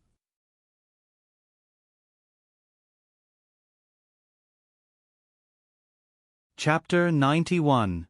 To Wang Zhong, if he wanted to unify the great wilderness, there were three things that were most important. First, population. This area had been developing in a good direction. This was due to the fertile land of the great wilderness, as well as the dense forests and endless herds of beasts. Therefore, after unifying these tribes, once the social order was standardized, the population would immediately increase explosively. He did not need to worry about this anymore. Secondly, it was transportation capacity. Transportation was very important. Between these villages, some were rich in wood, some were rich in grain, and some were rich in cattle and sheep. This resulted in an imbalance of resources, so a strong transportation capacity was needed to coordinate with each other. Another thing was to march to war, which required even more transportation capacity. In the past, Wang Zhong was limited by transportation capacity. Basically, after conquering a few tribes, he would rest for a month or two. He was afraid that the logistics could not keep up, which would cause the morale of the troops to be unstable. But now, there were horses. Following the mass production of wooden carts, Wang Zhong arranged for more than 10 horses to be in charge of transporting things. Now that the population and transportation capacity had been settled, the only thing left was the most important thing: equipment. Equipment was the most important thing. In the past, the weapons used by the soldiers were stone swords and stone axes. Not only were they too heavy, they were also very easy to break. Needless to say, their sharpness was simply too low. As for the desolate slaves, they could only use wooden spears, which were very easy to break. But now, it was different. The iron ore and coal mines had already been found. Although they were limited by their technology, they could not produce good quality iron. But, no matter how bad the iron was, it was still better than stone tools. For this reason, after the coal mines were transported to the great horse tribe, Wang Zhong and the stonemasons began to build a place to forge iron. First, they burned the coal. They placed the iron ore on top of the burning coal. Due to the limited conditions, Wang Zhong found that they could only barely soften the iron ore. After the iron ore was softened, the stonemasons used stone hammers to smash the iron ore into the shape they wanted. After a year, through the hard work of everyone in the ironworks, they could already mass-produce iron swords, iron knives, and iron hammers. Looking at the weapons that were even harder than stone, everyone was very excited. In the blink of an eye, Wang Zhong was already 25 years old. Now that he had moved to the Great Horse Tribe, he lived in a 3-story wooden house. On this day, the Stone Tribe welcomed a new year. Wang Zhong and the leaders of the Stone Tribe stood on the roof of the wooden building and looked down at the crowd below. They officially announced that the Stone Tribe was officially named the Stone Dynasty. That year was the first year of the Stone Dynasty, and the first monarch was Blockhead. Wang Zhong officially ascended the throne and gave himself the title of Stone King. Of course, Wang Zhong didn't really care about this. But he couldn't do without these things. In order for everyone to have a sense of belonging, in order to dominate the great wilderness, he needed to establish a country and proclaim himself as the king. Stone King, Stone King, Stone King. Everyone below raised their hands and cheered for their first emperor, the King of Stone. The country was established, but Wang Zhong didn't relax at all. Desolates didn't have long lifespans. 50 years was considered a long lifespan, so he didn't have much time left. Thus, from that day onwards, he arranged for people with superb horsemanship to go out in all directions to investigate the situation. In the forest, he also organized a large number of troops to enter and look for other exits. In the end, the Desolates had lived in the great wilderness for generations and knew too little about this world. In the following days, Wang Zhong's expansion speed became faster and faster. Countless large and small tribes were swallowed up. And Wang Zhong was gradually approaching the edge of the great wilderness. At the same time, the Stone Dynasty began to be known by the outside world. Those who were far away from the great wilderness all received shocking news. A stone dynasty had suddenly appeared in the Great Wilderness and swept through all the large tribes in the Great Wilderness in less than 10 years. Its strength was unprecedented. Of course, Wang Zhong didn't know about this, but he also noticed that something was wrong. That was, as the troops continued to advance, the desolate tribes he encountered became stronger and stronger. Some tribes not only had horses, but also iron tools. At first, Wang Zhong thought that they had left it behind, but he soon realized that wasn't the case. "Chief, this is the chief of the Iron Bull tribe, Big Tai. We found iron tools in his tribe." At the front line of the tribe, a group of warriors escorted a strong man who was tied up all over. Wang Zhong frowned as he looked at this person. This person's Iron Bull tribe was the strongest tribe he had encountered in a long time. There were more than 300 warriors and more than 1,000 servants and desolate slaves who could fight. Most importantly, this tribe had a cavalry unit of about 50 people. It was this cavalry unit that had caused Wang Zhong trouble for the first time, causing him to suffer heavy losses. Fortunately, he had quickly gathered the Iron Spear army and dealt with this small cavalry unit. He had also successfully captured the chief of the Iron Bull tribe, Big Tai. "You are the chief of the Iron Bull tribe. Very good. You are the strongest tribe my stone dynasty has encountered." Wang Zhong looked at Big Tai, who was kneeling on the ground, and continued, "Yesterday, my army defeated your cavalry. You fled with your family overnight. I want to know where you are fleeing to. There's no need to say more. Kill me or torture me. Do as you please." Big Tai closed his eyes and spoke with a heroic look. "Bring him up," Wang Zhong ordered. Yes. A few people pulled Big Tai's wife and daughter over. Wang Zhong coldly said, "These people are your family. What do you want?" Big Tai's eyes twitched. After thinking for a moment, he threatened, "I advise you not to act recklessly. The faction behind us is not something you can afford to offend." So that was the case. Wang Zhong laughed inwardly. After conquering the Iron Bull tribe, Wang Zhong had discovered something interesting. This tribe had iron weapons, cavalry, and a large population. However, the problem was that this tribe did not have a place to forge iron. Their breeding of horses was also very ordinary. Therefore, he concluded that these things were not produced by the Iron Bull tribe. In other words, this tribe was protected by a powerful country. This was similar to ancient times. Every country had a satellite country. These satellite countries were the outposts that protected the larger country. Of course, these satellite countries were also protected by the larger country. After all, they needed each other. "Then tell me, what faction is behind you?" Wang Zhong asked. "The Great Celestial Empire." Big Tai coldly said, "The Great Celestial Empire is not something you can afford to offend. Although you also produce iron weapons, your army and numbers are not comparable to theirs."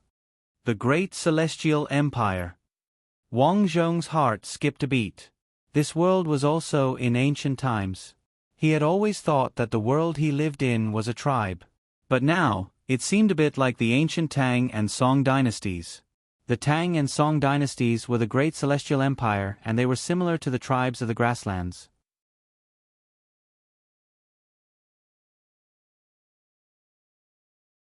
Chapter 92. Big Tai, tell me in detail. "If you tell me the truth, I promise I won't kill you," Wang Zhong said calmly. "Okay, I'll tell you. The Stone Tribe's leader is a man of his word. After sweeping through all the other tribes, he spared their lives. Then I'll tell you in detail." Big Tai thought for a moment and decided to give in. After all, he didn't want to die and his family was in Wang Zhong's hands. He didn't want to fight force with force. "Our tribe's weapons and horses were all given to us by the Great Celestial Empire. My first wife is the daughter of the Great Celestial Empire's Prime Minister, Gulanara." After Big Tai finished, he pointed to a woman in her 40s behind him. Wang Zhong looked over. He had seen many people and could tell that Gulanara was smaller than them. She gave off the feeling of a pretty girl from a humble family. In terms of temperament, she didn't have the rough feeling of the desolates. Her skin was white and smooth, and she wore a long dress that fluttered in the wind. "Tell me about the great celestial empire." "I won't do anything to you," Wang Zhong promised. Gulnara bowed slightly and started to explain the great celestial empire. After her explanation, Wang Zhong finally understood. The great celestial empire was really a feudal empire. The country was powerful and had vast territory. Its population was more than 10 times that of the Desolates. The Iron Bull tribe was a subsidiary tribe of the Great Celestial Empire, so the leaders of these tribes usually married the children of important figures of the Great Celestial Empire. Their daughters were also sent to the palace and taken in by the emperor. It was a bit like a marriage alliance. There were many subsidiary tribes like the Iron Bull tribe. These tribes all had connections with each other. Once there was a disturbance at the border, they would solve it immediately. If they couldn't solve it, they would report it to the Great Celestial Empire, who would then send an army to suppress it. However, Wang Zhong's Stone Empire moved too quickly. In just 3 days, they had swept through the entire Iron Bull tribe. Therefore, the Great Celestial Empire didn't have time to react. However, one could imagine that if they touched the Iron Bull tribe, the Great Celestial Empire would most likely send an army over. Wang Zhong frowned. He thought that the biggest difficulty in this game would be when he was young. Unexpectedly, the big boss was actually the Great Celestial Empire. Leader Mu Mu, our Iron Bull tribe is a subsidiary tribe of the Great Celestial Empire. Every year, we pay countless tributes and receive the protection of the Great Celestial Empire. I, Gulnara, am just a woman. Although I don't know much about military matters, I have lived in the Great Celestial Empire since I was young. I know that the Great Celestial Empire has a powerful army with millions of soldiers. Although Gulnara didn't say anything, Wang Zhong could hear the arrogance in her voice. The Great Celestial Empire had millions of soldiers, but what about them? Over the years, Wang Zhong had been working hard, and after merging hundreds of large and small tribes, the number of soldiers under him had reached 50,000, and the number of reserve soldiers had reached hundreds of thousands. However, compared to the millions of soldiers of the Great Celestial Empire, it was simply a bit weak. To be honest, the reason why the Great Celestial Empire protects us is because they wish for peace at the borders. Leader, I, Gulnara, have something to advise you. Speak. Wang Zhong looked at Gulnara. This old woman still had some guts. Don't be enemies with the Great Celestial Empire. Gulnara sighed. The Great Celestial Empire is strong. If they know that there is trouble at the borders, I'm afraid they will really send their troops. Is that so? But I don't understand. If they are so strong, why don't they take over the wilderness? Wang Zhong asked. Although the wilderness is huge, it lacks water. Therefore, to most people, the wilderness is a barren land. There is no economic benefit in taking it over. Gulnara replied. Wang Zhong placed his hands behind his back and his expression changed slightly. Gulnara's reply wasn't hard to understand. War depended on economic benefits. This was like the ancient times, when they felt that it wasn't worth it to fight nomads, so they didn't bother about them before they grew big. Seems like it is the same here. Wang Zhong understood and nodded. You all can go back later. Really? Big Tai was excited. That's right. If the Great Celestial Empire asks, just say that we have no intention of going against them. Wang Zhong said this because he had no other choice. He didn't know what the Great Celestial Empire was like. However, seeing that they controlled countless tribes at the borders, he knew that they weren't weak. If they really provoked such an existence, it wouldn't be good. Stone Dynasty had only been established for a short period of time, so he decided to temporarily retreat and rest. Although he had sent away the people from the Iron Bull tribe, he had plundered all of their ironware and war horses. Looking at the weapon in his hand, Wang Zhong frowned. It was an iron sword that he took from Denyo's place. The edge of the sword was sharp, but the toughness of the blade was average. It could be seen that the material was also very ordinary. Looks like the Great Celestial Empire's iron technology isn't much better than ours. With this kind of technology, if we have about the same number of people, Stone Dynasty still has a chance. However, I need more information. After making up his mind, from that day on, all the teams outside rested in the nearby tribes. They would first integrate with the local tribes and prepare for the next step of the plan. At the same time, because of the strong momentum of Stone Dynasty, the Great Celestial Empire, which had been peaceful until now, finally noticed them. The Great Celestial Empire had been established for hundreds of years. The current emperor was only 30 years old. He wasn't greedy for money or women and worked hard to govern. Therefore, the Great Celestial Empire was peaceful and had a strong army. No matter which piece of news it wasn't good for Wang Zhong's plan to unify the Great Wilderness. A month later, the Great Celestial Empire finally began to discuss the Stone Dynasty. Your Majesty, there's an urgent message from the north. A few days ago, the Stone Dynasty swept through the wilderness and came into contact with our subsidiary tribe, the Iron Bull tribe. Although the Iron Bull tribe's leader Denyo fought to the death, he was still captured in just 3 days. Although the Stone Dynasty's leader Mu Tu released Denyo, the threat is still too great. The other tribes have already sent people to ask for help, asking us to send troops to resist the Stone Dynasty's invasion. Your Majesty, please issue a military order to send troops to the Great Wilderness to solve the problem in the north. The Emperor of the Great Celestial Empire was called the Blue Dragon Emperor. His real name was Li Qinglong. He wasn't an ignorant and incompetent person. Therefore, the Great Celestial Empire was governed well by him. After listening to the report, Li Qinglong frowned and said, "The Stone Dynasty seems to have only been established for a few years. How did they attack our northern border in the blink of an eye? I remember that we gave the tribes at the border carriages and iron weapons. It should be enough for them to guard against them. How come they still couldn't withstand a single blow? Your Majesty, the tribes in the depths of the wilderness were indeed in a barren area. The desolate people were all ignorant and couldn't even produce iron weapons and war horses. However, the Stone tribe also produced iron weapons and war horses for some reason. It was because of these that the Stone tribe swept through the surrounding tribes. Now, they have become a big problem in the north." Another official came out and said respectfully, "I think that the northern barbarians are a group of barbarians after all. Whether it's their population or the quality of their weapons, they can't compare to us." "Then you mean?" Li Qinglong asked suspiciously. "I also heard the news." The Stone Dynasty decisively retreated after hearing the Iron Bull tribe's leader Denyo say that they are a subsidiary tribe of our country.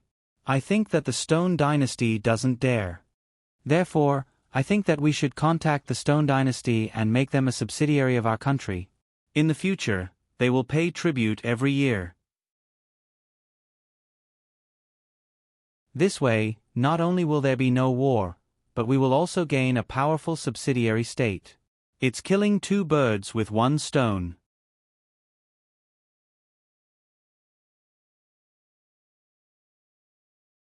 Chapter 93. Listening to his subordinate's suggestions, Li Qinglong considered. At present, there were indeed 2 paths to take. One was to fight. The second was to negotiate. Fighting could indeed deal with the Stone Dynasty, but the cost was too high. Although there were millions of lions in the Great Celestial Empire, the Great Celestial Empire was too big. There were desolate people in the north, one long empire in the south, and Armani United Nations in the west. The Armani Union and the One Long Empire weren't like the Great Desolate North. Some countries were even stronger than them. So once they launched an attack on the Stone Dynasty, wouldn't they be caught in a pincer attack, facing enemies from both sides? Therefore, Li Qinglong subconsciously still hoped for peace. This kind of thinking was quite similar to Wang Zhong's. If they could solve it peacefully, they would try to solve it peacefully. No one knew what would happen after fighting and killing. Pass down the order, send an envoy to the Stone Dynasty. In the end, Li Qinglong made a decision. Time passed day by day. During this period, Wang Zhong took his followers and went to the Great Celestial Empire at night. He went to several big cities in a row and learned about the local customs of the Great Celestial Empire. What was certain was that the ancient times here were not the ancient times of Yellow Earth. Although it was a feudal society, martial arts were popular, and there were countless martial arts halls opened along the street. Wang Zhong bought some books here. Interestingly, the words of the books here were similar to those on Yellow Earth. So he thought that this should be a parallel world similar to Yellow Earth. After traveling for more than a month, Wang Zhong wanted to walk for a few more days, but he thought that the headquarters could not be short of his time, so he returned with his followers. Sure enough, as soon as he came back, he saw the mute girl coming with a few slave girls. "Blockhead, you're finally back." The mute girl came over and said anxiously, "The Iron Bull tribe's leader, Denyo, came with an envoy from the Great Celestial Empire." Oh, the Great Celestial Empire sent an envoy so quickly. Wang Zhong was not surprised. Now that the Stone Dynasty was unstoppable, it would be strange if the Great Celestial Empire did not send an envoy. He quickly changed his clothes and walked toward his residence. This place was not far from the Iron Bull tribe. It was originally a medium-sized tribe, but after Wang Zhong occupied this place, the residence was no longer a thatched hut. Instead, it was all transformed with wood into his frontline palace. Not long after, the envoy of the Great Celestial Empire walked in.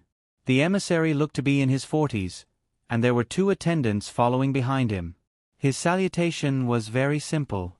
When he walked in, these people looked around and clicked their tongues in wonder. So this was the Stone Dynasty. Sure enough, they were different from the ordinary tribes. People with discerning eyes could see at a glance that Wang Zhong's men were highly disciplined and their faces were full of spirit. Compared to the soldiers of the Great Celestial Empire, they were not much different. Great Dragon Dynasty's envoy, Huang Pu Ming, greets the chief. Huang Pu Ming, who was wearing loose clothes, bowed when he saw Wang Zhong sitting at the head of the table. "Envoy, you don't have to be so courteous." Wang Zhong nodded politely. Since the Great Celestial Empire had sent an envoy, it meant that the other party did not want to fight, so he naturally had to be polite. "Please have a seat." Wang Zhong pointed at the table below. Following that, 2 maidservants came up and brought food and goat milk wine for the 3 envoys. After some pleasantries, Huang Pu Ming said bluntly, "Congratulations to the chief's army for conquering so many tribes. However, His Majesty is kind-hearted and worried about the world." After hearing about this, he was worried that the world would be plunged into misery and suffering. Therefore, he sent me here to ask the chief about the next step of the plan. Although Huang Pu Ming's words were very tactful, Wang Zhong understood the meaning behind his words. He was just saying, "What does your stone tribe mean by conquering so many tribes?" "I'm here as an envoy to ask." Wang Zhong muttered to himself for a while before replying, "Do you know about desolate slaves?" "Of course. Desolate slaves are slaves of the Great Desolate Plains," Huang Pu Ming said. "I was a desolate slave in the past."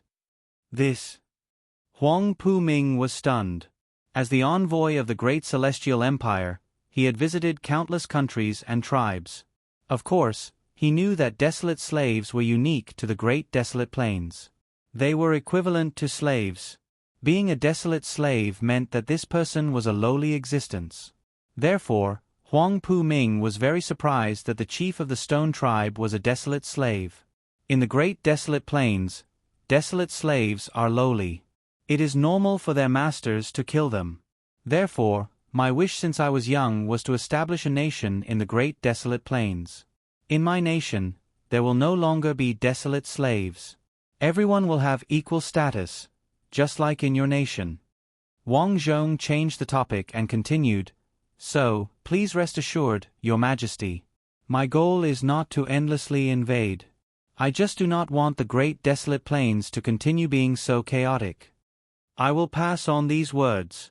In that case, thank you, envoy. If you don't mind, how about we talk as we walk outside?" Huang Pu Ming wanted to know more about the Stone Tribe, so he nodded and walked out with Wang Zhong. Following that, the 2 chatted for a long time. Huang Pu Ming secretly mentioned Li Qinglong's worries. In general, Li Qinglong did not want any problems at the northern border. On the other hand, he wanted to appease his satellite tribes. Wang Zhong also explained his own ambition, which was to unify the Great Desolate Plains. Hearing Wang Zhong's idea, Huang Pu Ming frowned. Although they looked down on the desolate, they did not want the desolate to unify the Great Desolate Plains. Wang Zhong also knew what Huang Pu Ming was thinking. After thinking for a while, he said, "After we return, I hope you can tell His Majesty that the Stone Tribe is willing to form an alliance with the Great Celestial Empire." Alliance? Huang Pu Ming looked down on the Great Celestial Empire. It was just a nation that had been established for a few years. How could they form an alliance? Of course, he did not say anything on the surface and just nodded in agreement. After staying for a few days, Huang Pu Ming left with his followers. "Blockhead, how do you think the Great Celestial Empire will deal with us?" the mute girl asked worriedly. "There is a high chance that they will send troops to deal with us." Wang Zhong shook his head. Although he did not want to disturb the Great Celestial Empire, as the ruler of a country, how could he allow a powerful empire to appear next to him? Although the Great Celestial Empire is a giant to us, they will not send all their troops. We still have a chance of winning. Pass down the order, for safety reasons, let the soldiers come over. Speed up the production of iron ore. If the Great Celestial Empire dares to invade, I will catch them off guard. Wang Zhong squinted his eyes. Although the Great Celestial Empire was strong, this was not the era of firearms. They had traveled thousands of miles to enter the Great Desolate Plains, so what if they had a large army? If he directly cut off the Great Celestial Empire's food, wouldn't the army be lambs waiting to be slaughtered? After the order was passed down, the soldiers from the back kept coming. With so many soldiers coming, the other tribes would definitely know. For a moment, these tribes were stuck between the Great Celestial Empire and the Stone Tribe. They were all trembling in fear, not knowing what to do. At the same time, in order to get more supplies, Wang Zhong contacted the leader of the horse tribe, Dama, and asked him to bring furs to the Great Celestial Empire to trade and buy horses and ironware. In short, the more supplies, the better. Because the Great Celestial Empire had not decided what to do with the Stone Tribe in a short time, war horses and ironware were continuously imported into the Stone Tribe. Although the Great Desolate Plains were barren, furs were precious to the Great Celestial Empire, so the Great Celestial Empire was not in a hurry to get money. However, what made Wang Zhong sigh was that there should be a lot of horses in the Great Desolate Plains. Why were there so few horses in the Great Desolate Plains in this world? Instead, they had to buy from the Great Celestial Empire. Later, when he bought books from the Great Celestial Empire, he found out why. There were very few horses in the Great Desolate Plains, but there were many horses in the Central Plains. On the map, there were many strong enemies around the Great Celestial Empire. Moreover, the Great Celestial Empire was not separated from these strong enemies, so the relationship between the Great Celestial Empire and the surrounding countries was not good. In these years, the Great Celestial Empire had become stronger under Li Qinglong's rule, and the surrounding countries had stabilized. However, once a war broke out in the north, the surrounding countries would definitely be restless. Knowing this, Wang Zhong was overjoyed. If the Great Celestial Empire dared to attack, he would let them taste the power of the Stone Tribe.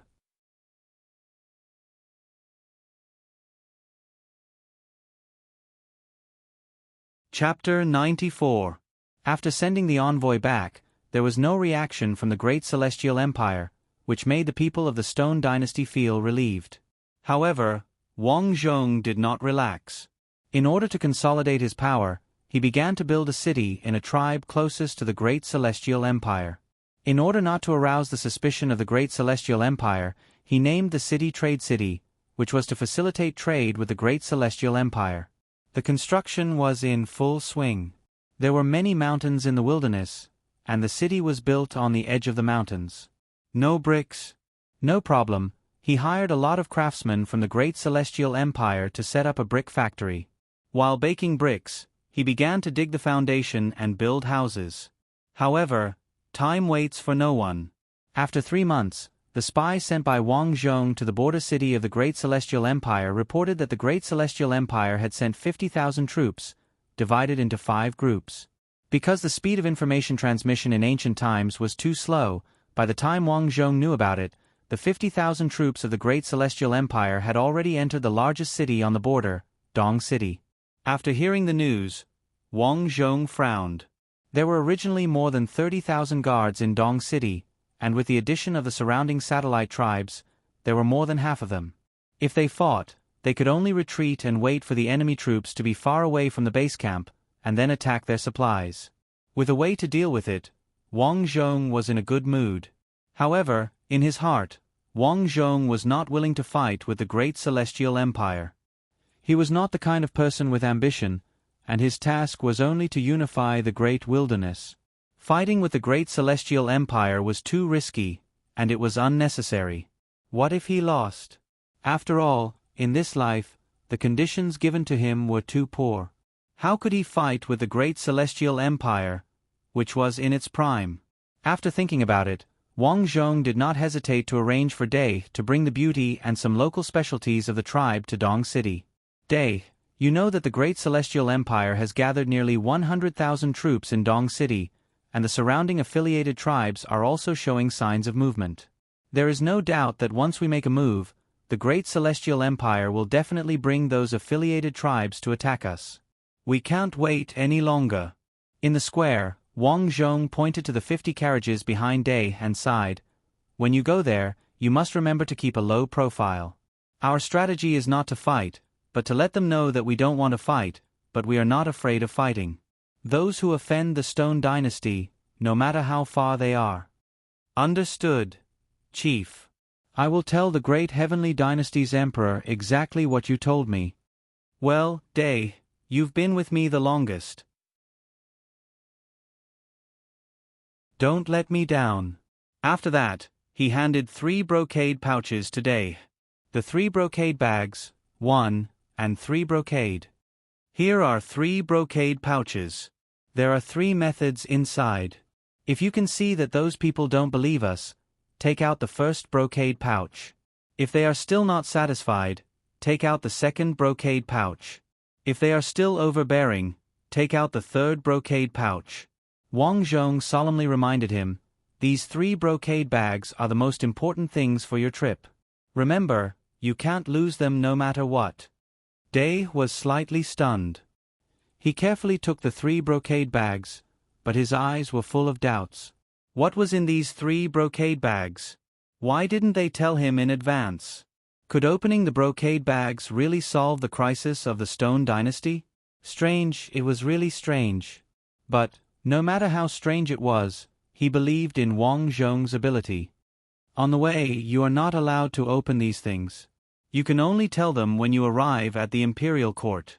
Do you understand? Wang Zhong stared at Day and continued, this is an order. Day was shocked and quickly bowed his head. I understand. Well, let's go. Yes. Soon after, Day, White too, and their children reluctantly bid farewell. The mighty convoy finally set off. Looking at the backs of Day and the others, Wang Chao sighed. He had no choice but to do this. The troops of the Great Celestial Empire were at the city gates. If they started a war, there would be no turning back. Therefore, he sent Day to the Great Celestial Empire, hoping that the other party would see his sincerity.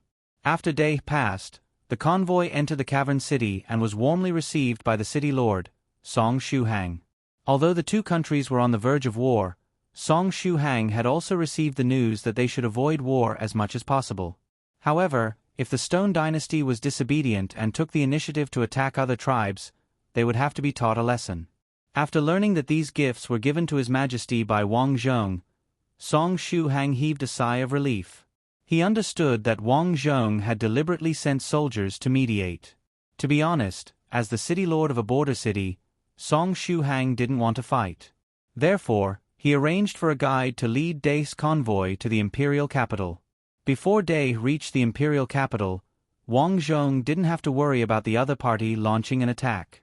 Therefore, he started a vigorous trade. Although the wasteland was barren, there were still a lot of precious materials. Wood, stones, furs, and other things were continuously transported to the cavern city in exchange for horses, paper, and all kinds of precious metals. The more he came into contact with the Great Celestial Empire, the more Wang Zhong felt that the strength of the great celestial empire wasn't something that his stone dynasty could compare with. Therefore, it was a wise choice to negotiate. However, he couldn't let the other party think that he was easy to bully. After all, he had also mingled in the imperial court and knew that there were all kinds of people in the imperial court. Some people were bellicose and would definitely advocate war. Some people were kind-hearted and would definitely advocate peace. There was also a group of people who were hesitant to shoot the rat for fear of breaking the vases.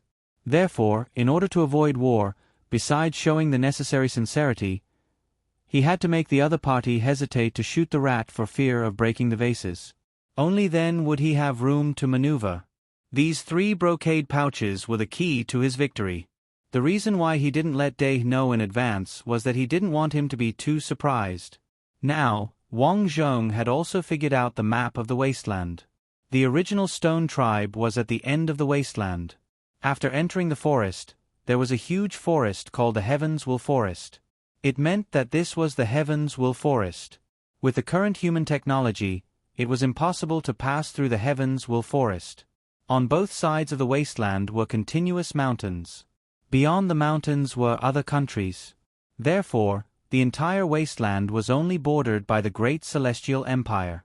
Strictly speaking, if there was no Great Celestial Empire, it would be easy for him to integrate the remaining 20 tribes. However, the reality was that there were no ifs in this world. The remaining tribes were all affiliated tribes of the Great Celestial Empire. Touching them meant becoming enemies of the Great Celestial Empire. Therefore, this was the difficult part. I hope Dai can succeed. He has a calm personality and does things carefully. He should be fine. Wang Zhong picked up the mutton milk wine and drank it in one gulp. More than a month later, Dai's convoy finally entered the imperial capital of the Great Celestial Empire. Only after entering did they realize how awesome the Great Celestial Empire was. The degree of prosperity compared to the wasteland was like heaven and earth.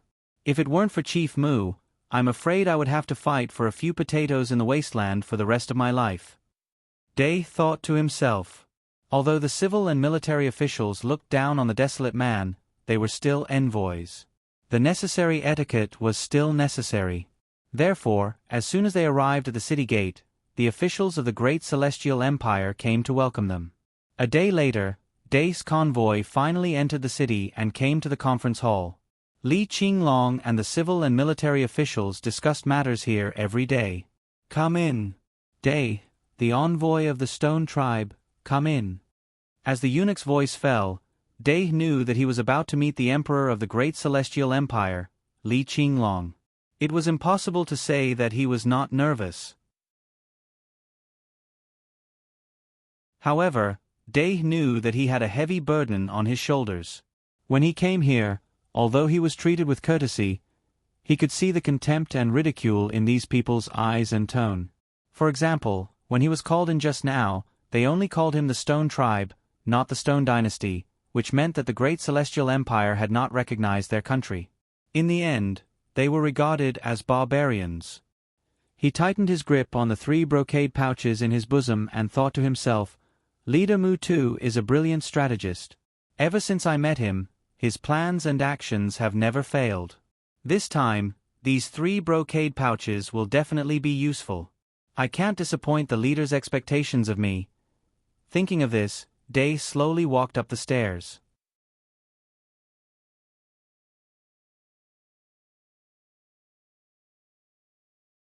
Chapter 95. Dai, the envoy of the Stone Dynasty, greets your majesty. Dai half knelt on the ground, using the etiquette of the great wilderness. Li Qinglong nodded slightly. No need to be so polite. Get up. Dai got up. Then, Li Qinglong began to ask about Dai. From what he saw and heard along the way, he changed the topic and asked about the Stone Tribe. Your Majesty, from now on, the Stone Tribe is no longer a tribe, but a Stone Dynasty. This time, I came to present a gift to your Majesty. The leader specially asked me to bring a message that our 2 countries are important neighbors. Only by living in harmony and developing together can we benefit the people of both countries. At the same time, He also said that he hopes to form an alliance with your country. Ha ha ha. As soon as Day finished speaking, a military official stood up and said, "A small country that has only been established for a few years dares to talk about forming an alliance with us. I'm afraid it will be ridiculed." Day was furious to be humiliated in public. However, he could only swallow his anger. Taking a deep breath, Day bowed his head respectfully. "Your Majesty, I'll take the token given to me by the leader first." As he spoke, he took out the first brocade pouch, opened it, and took a look. His heart skipped a beat. "I see," Day thought to himself. His expression changed, and he said, "Sir, you're right. The Stone Dynasty is indeed a small country, but it's not a small country that can be bullied by others. The leader told me that if we can form an alliance and open up trade, he promises to double our economy within 5 years. Nonsense. What a load of nonsense." At this time, the imperial court was full of angry voices. Day suddenly became anxious. The first brocade pouch said, "Forming an alliance and opening up trade, guaranteeing to double the economy of the two countries within 5 years. He subconsciously thought that it was a good thing when he saw it, so he excitedly said it. Who knew that it would have the opposite effect? What should he do? However, what Day didn't notice was that Li Qinglong, who was sitting on the dragon throne, didn't say anything. "Sir Envoy, our country has been established for so many years, and our economy hasn't changed all year round. You actually said that you can double our economy in 5 years? Is your leader a fool?" "Yes, he must be a fool. He must be," the people around him said one after another. Day was anxious and quickly took out the second brocade pouch. After reading it, his expression changed.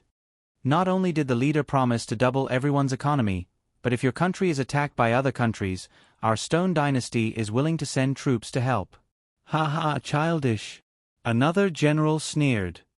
"That's right, our great celestial empire has a strong army. Why would we need help?" Day gritted his teeth and opened the third brocade bag. What he saw stunned him. He hesitated and looked at Li Qinglong, who was sitting in his seat. "I see that you've already opened the third brocade pouch. What does it say?" Li Qinglong asked with a faint smile. He said, "The Great Wilderness is very big, and that's all." "The Grand Wilderness is huge." Li Qinglong pondered for a moment before suddenly smiling. The surrounding people did not know why Li Qinglong was laughing. Only a few smart officials had a slight change in expression after hearing this. Does this guy think that he can contend with our great celestial empire just because the Great Wilderness is so big? A military official shouted angrily. Li Qinglong waved his hand and said, "Don't be angry. He's telling the truth." Li Qinglong was not a reckless person. After saying that, he closed his eyes and seemed to be thinking about the words on the 3 brocade pouches. The first 2 were Wang Zhong's temptation. They promised him both financially and militarily. He promised to double the economy and guarantee the military alliance. But to be honest, he did not believe that Wang Zhong had the ability. But the last sentence was actually a threat. The Great Wilderness was indeed huge. Because of this, without economic benefits, the Great Celestial Empire had never thought of attacking the Great Wilderness. Now that the Stone Dynasty had appeared, if they attacked the Stone Dynasty, they would at most retreat. But in that case, they could not send their troops deep into the Great Wilderness. Over time, it would be a war of attrition. For the Great Celestial Empire, which was surrounded by strong enemies, this was very disadvantageous.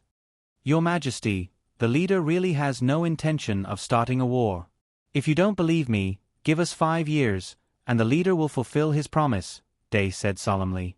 In fact, at this point, Li Qinglong had already decided that this leader called Blockhead was very interesting. At the same time, he also felt that it was difficult to deal with such a smart person and defeat him. Hence, deep in his heart, he felt that he could not be enemies with Wang Zhong. He had been in this position for so long and managed the country so well because of his ability to judge people.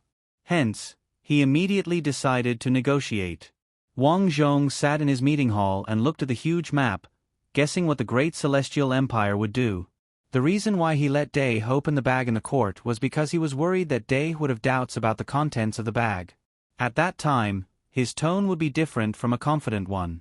Speaking in a suspicious tone would make people question, but speaking in a confident tone was different.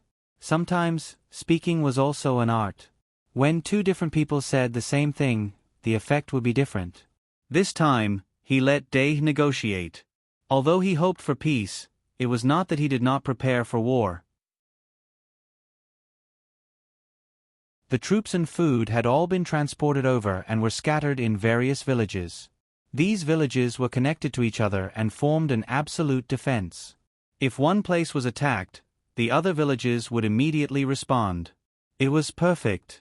Just as he was thinking, Mute Girl walked in with a travel-worn cavalry. "Blockhead, Day's guard is here." Mute Girl hurriedly shouted.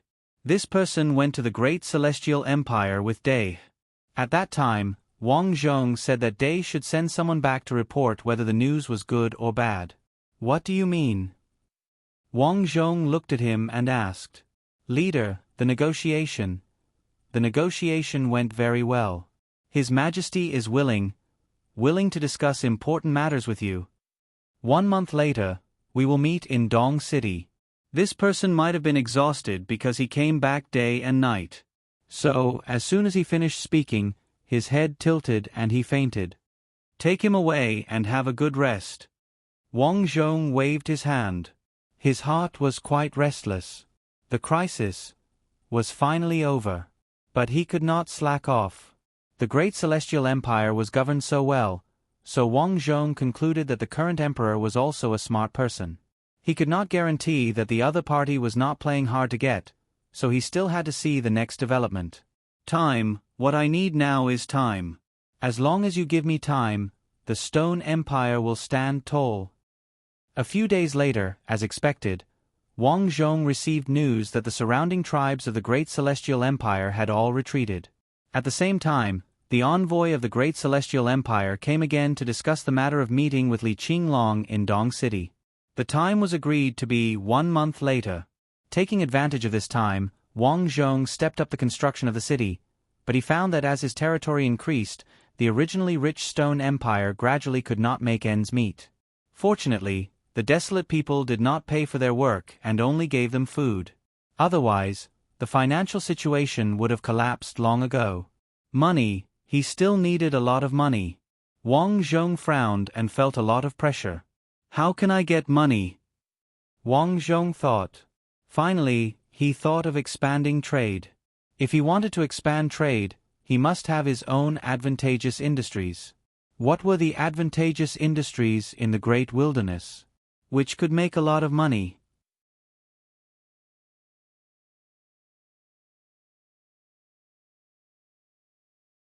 Chapter 96. There were many choices in front of Wang Zhong. Expanding trade was nothing more than making money. He now had a lot of resources and a large population. The key was that labor costs were not high, so he could develop many industries. For example, manufacturing. Of course, their social system was too primitive, even worse than the Great Celestial Empire, so manufacturing was difficult. What Wang Zhong cared about now was food. A few days ago, when he went to the Great Celestial Empire, he found that the Great Celestial Empire was strong and the people were rich. So he planned to grow food on a large scale and send all kinds of cattle, sheep, and pigs to the Great Celestial Empire for trade. Secondly, the people of the Great Celestial Empire liked to drink tea, so he also planned to import tea. The land in the wilderness was fertile and very suitable for growing tea. Finally, he also looked at the map. East of Cavern City, there was a forest. This forest was at the edge, so the forest was not very dense. After passing through it, one could reach the Armani United States in the west. This country was a union of dozens of countries under the direct leadership of a large country. In fact, it was a bit like the Great Celestial Empire was the main country, and the surrounding countries were subordinate tribes. He could now arrange for people to pass through the forest and reach the distant and mysterious Armani United States to trade. As long as he opened up his advantages, sooner or later he would make a lot of money. So he began to act. First, he arranged for a convoy to carry some gifts and goods, and put on the documents of the Stone Dynasty to the Armani United States. On one hand, he wanted to discuss trade matters, and on the other hand, his country needed to be recognized by them. In the territory, tea had already been introduced. He also spent a lot of money to hire tea masters to grow it, and the desolate people learned from them. In terms of cattle, sheep, and pigs, he also set up a total of 10 farms and encouraged the people to raise them. The entire Stone Dynasty was producing in an orderly manner, which made Wang Zhong very happy. A month later, he finally brought a group of people to Dong City. When he went, he also thought about whether the other side would launch a surprise attack and kill him. But it was not likely. After all, the two countries were not at war. If the great Celestial Empire attacked, who would dare to deal with them in the future? So Wang Zhong was not worried. After Wang Zhong arrived, he was invited to the meeting hall of the City Lord Mansion. When he arrived, the great Celestial Emperor, Li Qinglong, was already waiting for him. When the two met, they were both shocked by each other's youthful appearance. Li Qinglong was already in charge of the great Celestial Empire at a young age, and Wang Zhong was even younger, but he developed from a tribe to the Stone Dynasty. The two of them seemed to hit it off immediately. Unfortunately, they were the rulers of two countries, and this trip was also to discuss important matters. Although the great Celestial Empire was powerful, Wang Zhong was not at a disadvantage. He and Li Qinglong's men sat at a long table, facing each other. I've long heard that the current emperor of the great Celestial Dynasty is a dragon among men. Seeing you today, you're indeed awe-inspiring.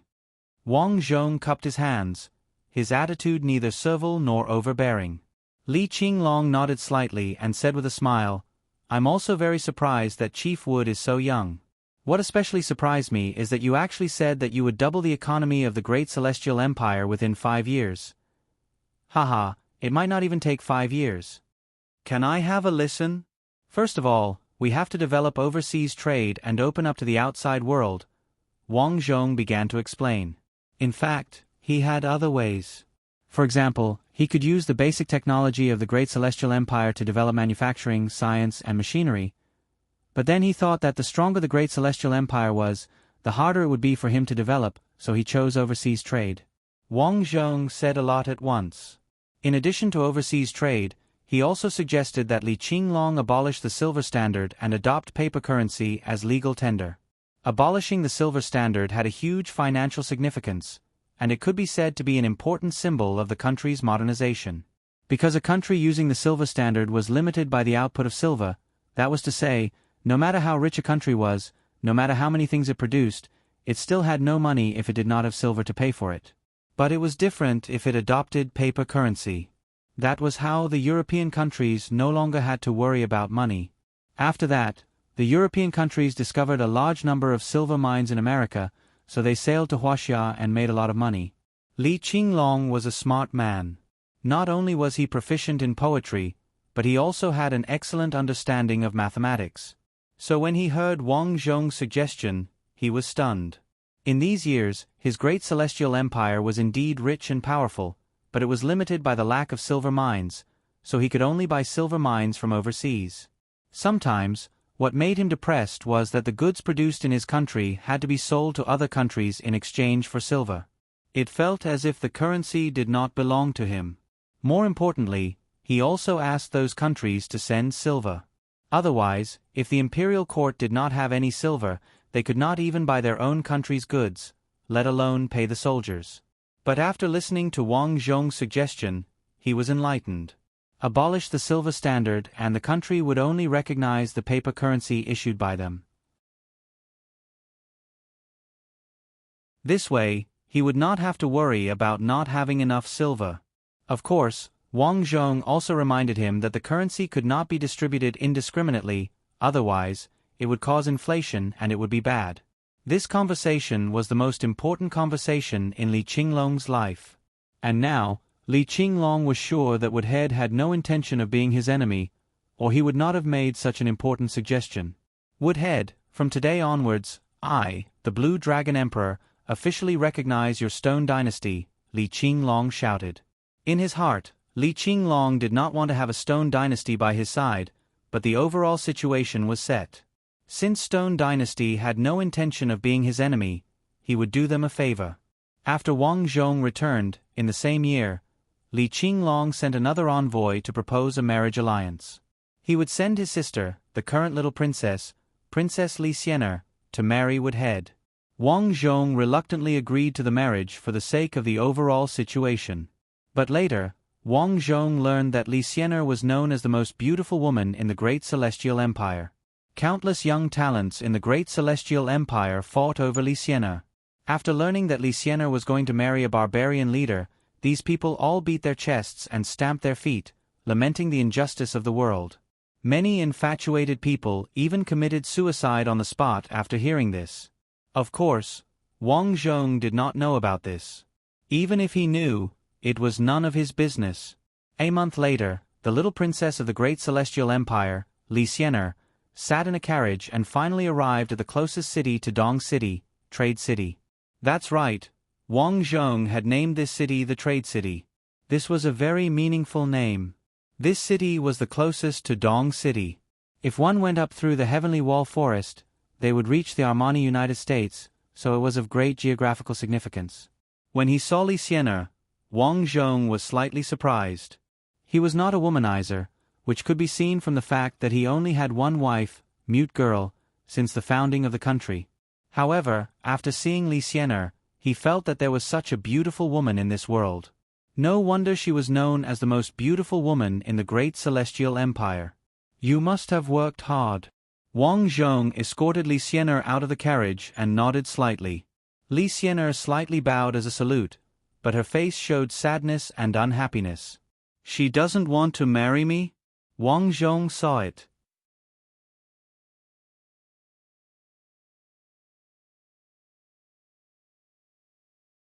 Chapter 97. When Wang Zhong saw Li Xiener for the first time, he could tell that she didn't like him.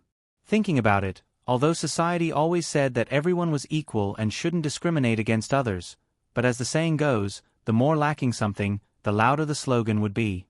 Although many people said that everyone was equal, there were still some discriminations in their hearts that couldn't be changed. Li Xiener was like this. She had received a good education since young, so she naturally felt that the desolate were barbaric and didn't like cleanliness. But this was a marriage of political interest. Even a princess couldn't resist her fate. Wang Zhong knew that Li Xiener didn't like him, so after he brought her back, he arranged for her to live alone in a courtyard. Blockhead, is it appropriate for you to let Li Xiener live alone? Late at night, the mute girl asked on the bed. Why are you suddenly asking this? I just thought that Li Xiener, as a princess, suddenly came to such an unfamiliar place. Although the conditions you gave her are very good, it still doesn't make sense. I'll be bold to say that if you have time, please visit her. Although the mute girl was a little jealous, she was still a person who lived a hard life and her heart was incomparably pure and kind. Wang Zhong pondered for a moment and said, I'll find a chance to visit her. 2 days later, Wang Zhong brought some silk and satin that he bought in the Great Tian Dynasty and went to Li Xiener's residence. Although Li Xiener's residence was a separate courtyard, it was actually in Wang Zhong's bedroom in the Trade City, so it wasn't far. As soon as he entered, he heard Li Xiener playing a piece of music. Wang Zhong stopped at the door. This piece of music was very pleasant to the ears. He secretly sighed in his heart. As expected of the #1 talented girl of the Great Tian Dynasty, it would be difficult to find another person who could play this music so well. Your Majesty, since you're already here, why don't you come in? After the music finished, Li Xiener's gentle voice came. I was also worried that I would disturb your highness. Wang Zhong generously entered the room, and the servants behind him carried in the gifts one by one. I was worried that you wouldn't be happy here, so I specially ordered people to buy many gifts from your hometown. I'm a rough person and didn't know what you liked, so I bought some. Thank you, Your Majesty. Li Xiener bowed. Wang Zhong nodded slightly and ordered someone to close the door. Only the two of them were left in the room. Has Your Highness been living well recently? Very good. Although Li Xiener said those words, there was no change in her expression. She was as cold as a passerby. Wang Zhong smiled and didn't say anything. Instead, he walked to the side of the piece of music and began to play it. When a person sinks to the bottom of the sea, when a ship becomes a mystery, you don't know why he left. Lysiana was stunned when she heard the crisp sound of music. This beautiful music, these lyrics, why were they so pleasant to listen to? Why? The song quickly came to an end. When Wang Zhong finished singing the last line, Lysiana was still immersed in the beautiful music. Wang Zhong heaved a sigh of relief and said, "I haven't played for a long time. I'm a little rusty. Your Majesty, I didn't expect you to know how to play music." Lysiana's eyes were filled with surprise. "Yes, I have many interests. I like to study them all." Wang Zhong looked up and glanced at Lysiana. He also learned this song in the Great Dragon Dynasty. At that time, he was old and often listened to it in his later years.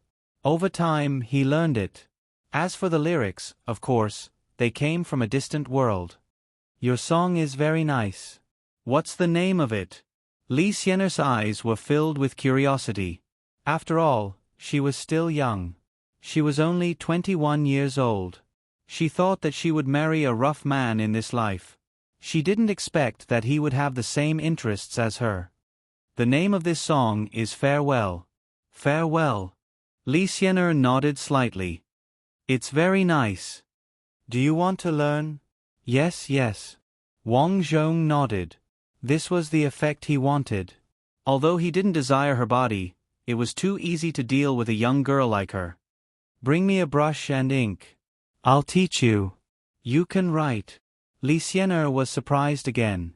Then, Lysiana began to grind the ink, and Wang Zhong began to write the lyrics. While Wang Zhong was writing, Lysiana's beautiful eyes widened. These bold and powerful words, these flamboyant strokes, were like the masterpiece of a master calligrapher. After writing, Wang Zhong frowned slightly. "I haven't written for many years. My handwriting is a little rusty. Excuse me." No, it's not funny," Lysiana said. "In fact, your handwriting is very nice." "Is that so?" "No matter how nice it is, it's a pity that no one appreciates it." Lysiana was puzzled. "Why?" "There aren't many literate people around me. Your Highness, are you willing to stay by my side and assist me?" Lysiana was taken aback, and a blush appeared on her fair face. This was a blatant and indirect confession. This. Wang Zhong didn't pursue the matter. Instead, he changed the topic. "If you're interested, follow me. There aren't many literate people around me. There's a lot of work to be done." "Yes, Your Majesty." Later, the Armani United Nations also sent news. They readily recognized the status of the Stone Dynasty. Wang Zhong didn't find this strange. Their Stone Dynasty was only bordered by the Great Celestial Empire. If they were to establish a country, there would be a conflict between them and the Great Celestial Empire. Next, Wang Zhong continued to deal with the affairs of the court with the mute girl and Lysiana. These two women were very capable and had become very good helpers for him. The mute girl was responsible for dealing with the affairs of the wilderness. She knew the wilderness very well, so it was easy for her to deal with it. With the help of Lysiana, she even learned how to read. Lysiana was responsible for diplomatic affairs with the Great Celestial Empire. With her help, the trade volume between the Great Celestial Empire and the Stone Dynasty rose steadily.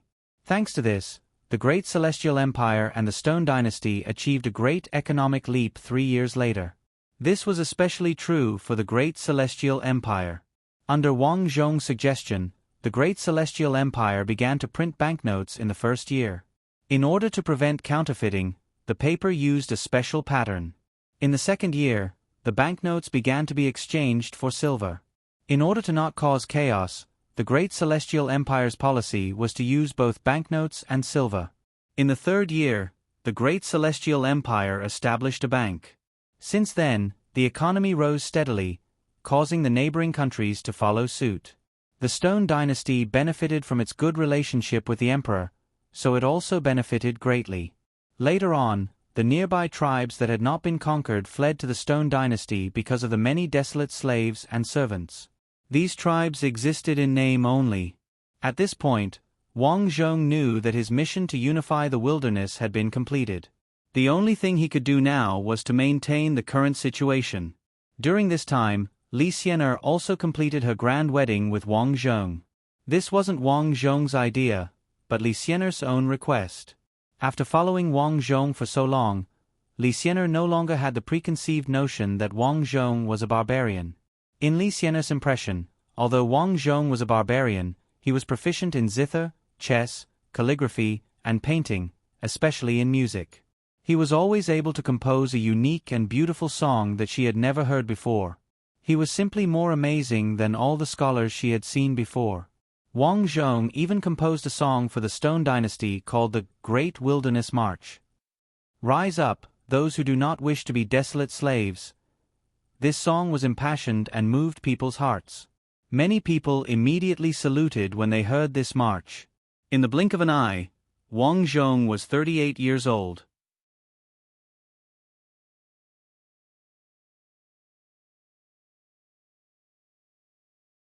Chapter 98. In the blink of an eye, Wang Zhong was 38 years old. Stone Dynasty and the Great Celestial Dynasty had both achieved great economic and military growth. Under Wang Zhong's design, he designed guns again. Now, he had a team of 30,000 gunmen under his command. All the major cities in the country were equipped with artillery legions of various sizes. However, these armies were kept secret by him. On the surface, he still had a small army of tens of thousands of people. However, if these people were included, a small army of tens of thousands of people could fight against hundreds of thousands of people.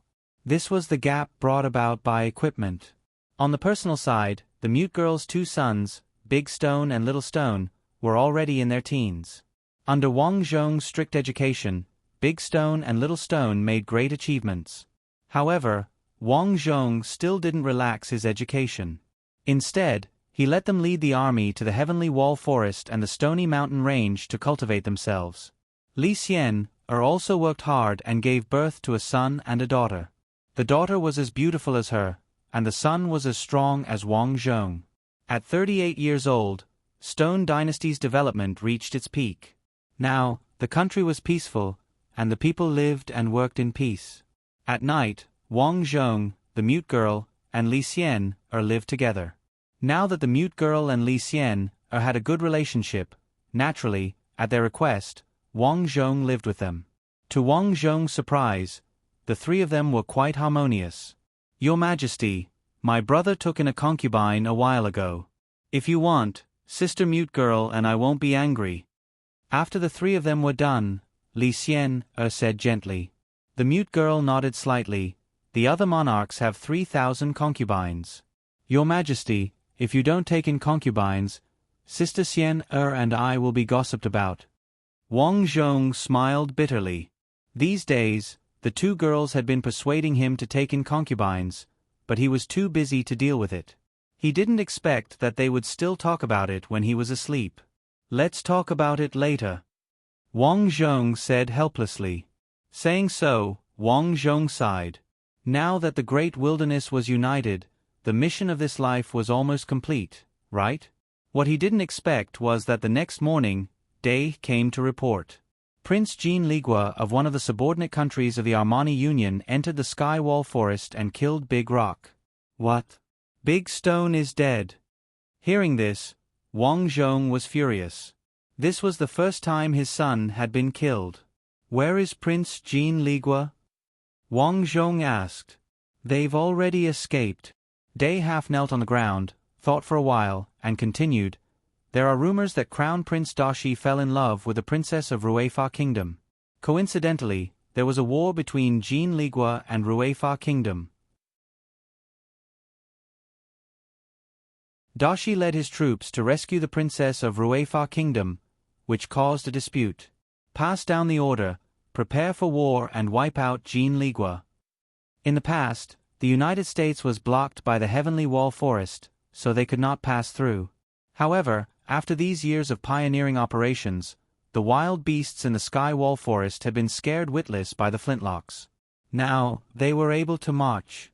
Unfortunately, Jean Ligua did not care. For them, with the sky wall forest as a natural barrier, they were not afraid of the Stone Dynasty. What they did not expect was that in just 2 months, the Stone Dynasty used cannons to blast open the gates of Jean Ligua. In just one day, the king of Jean Ligua and the prince who killed Big Stone were brought in front of Wang Zhong. The father and son kneeled on the ground, trembling, because in front of them was the corpse of Big Stone and the princess of Ruefa Kingdom.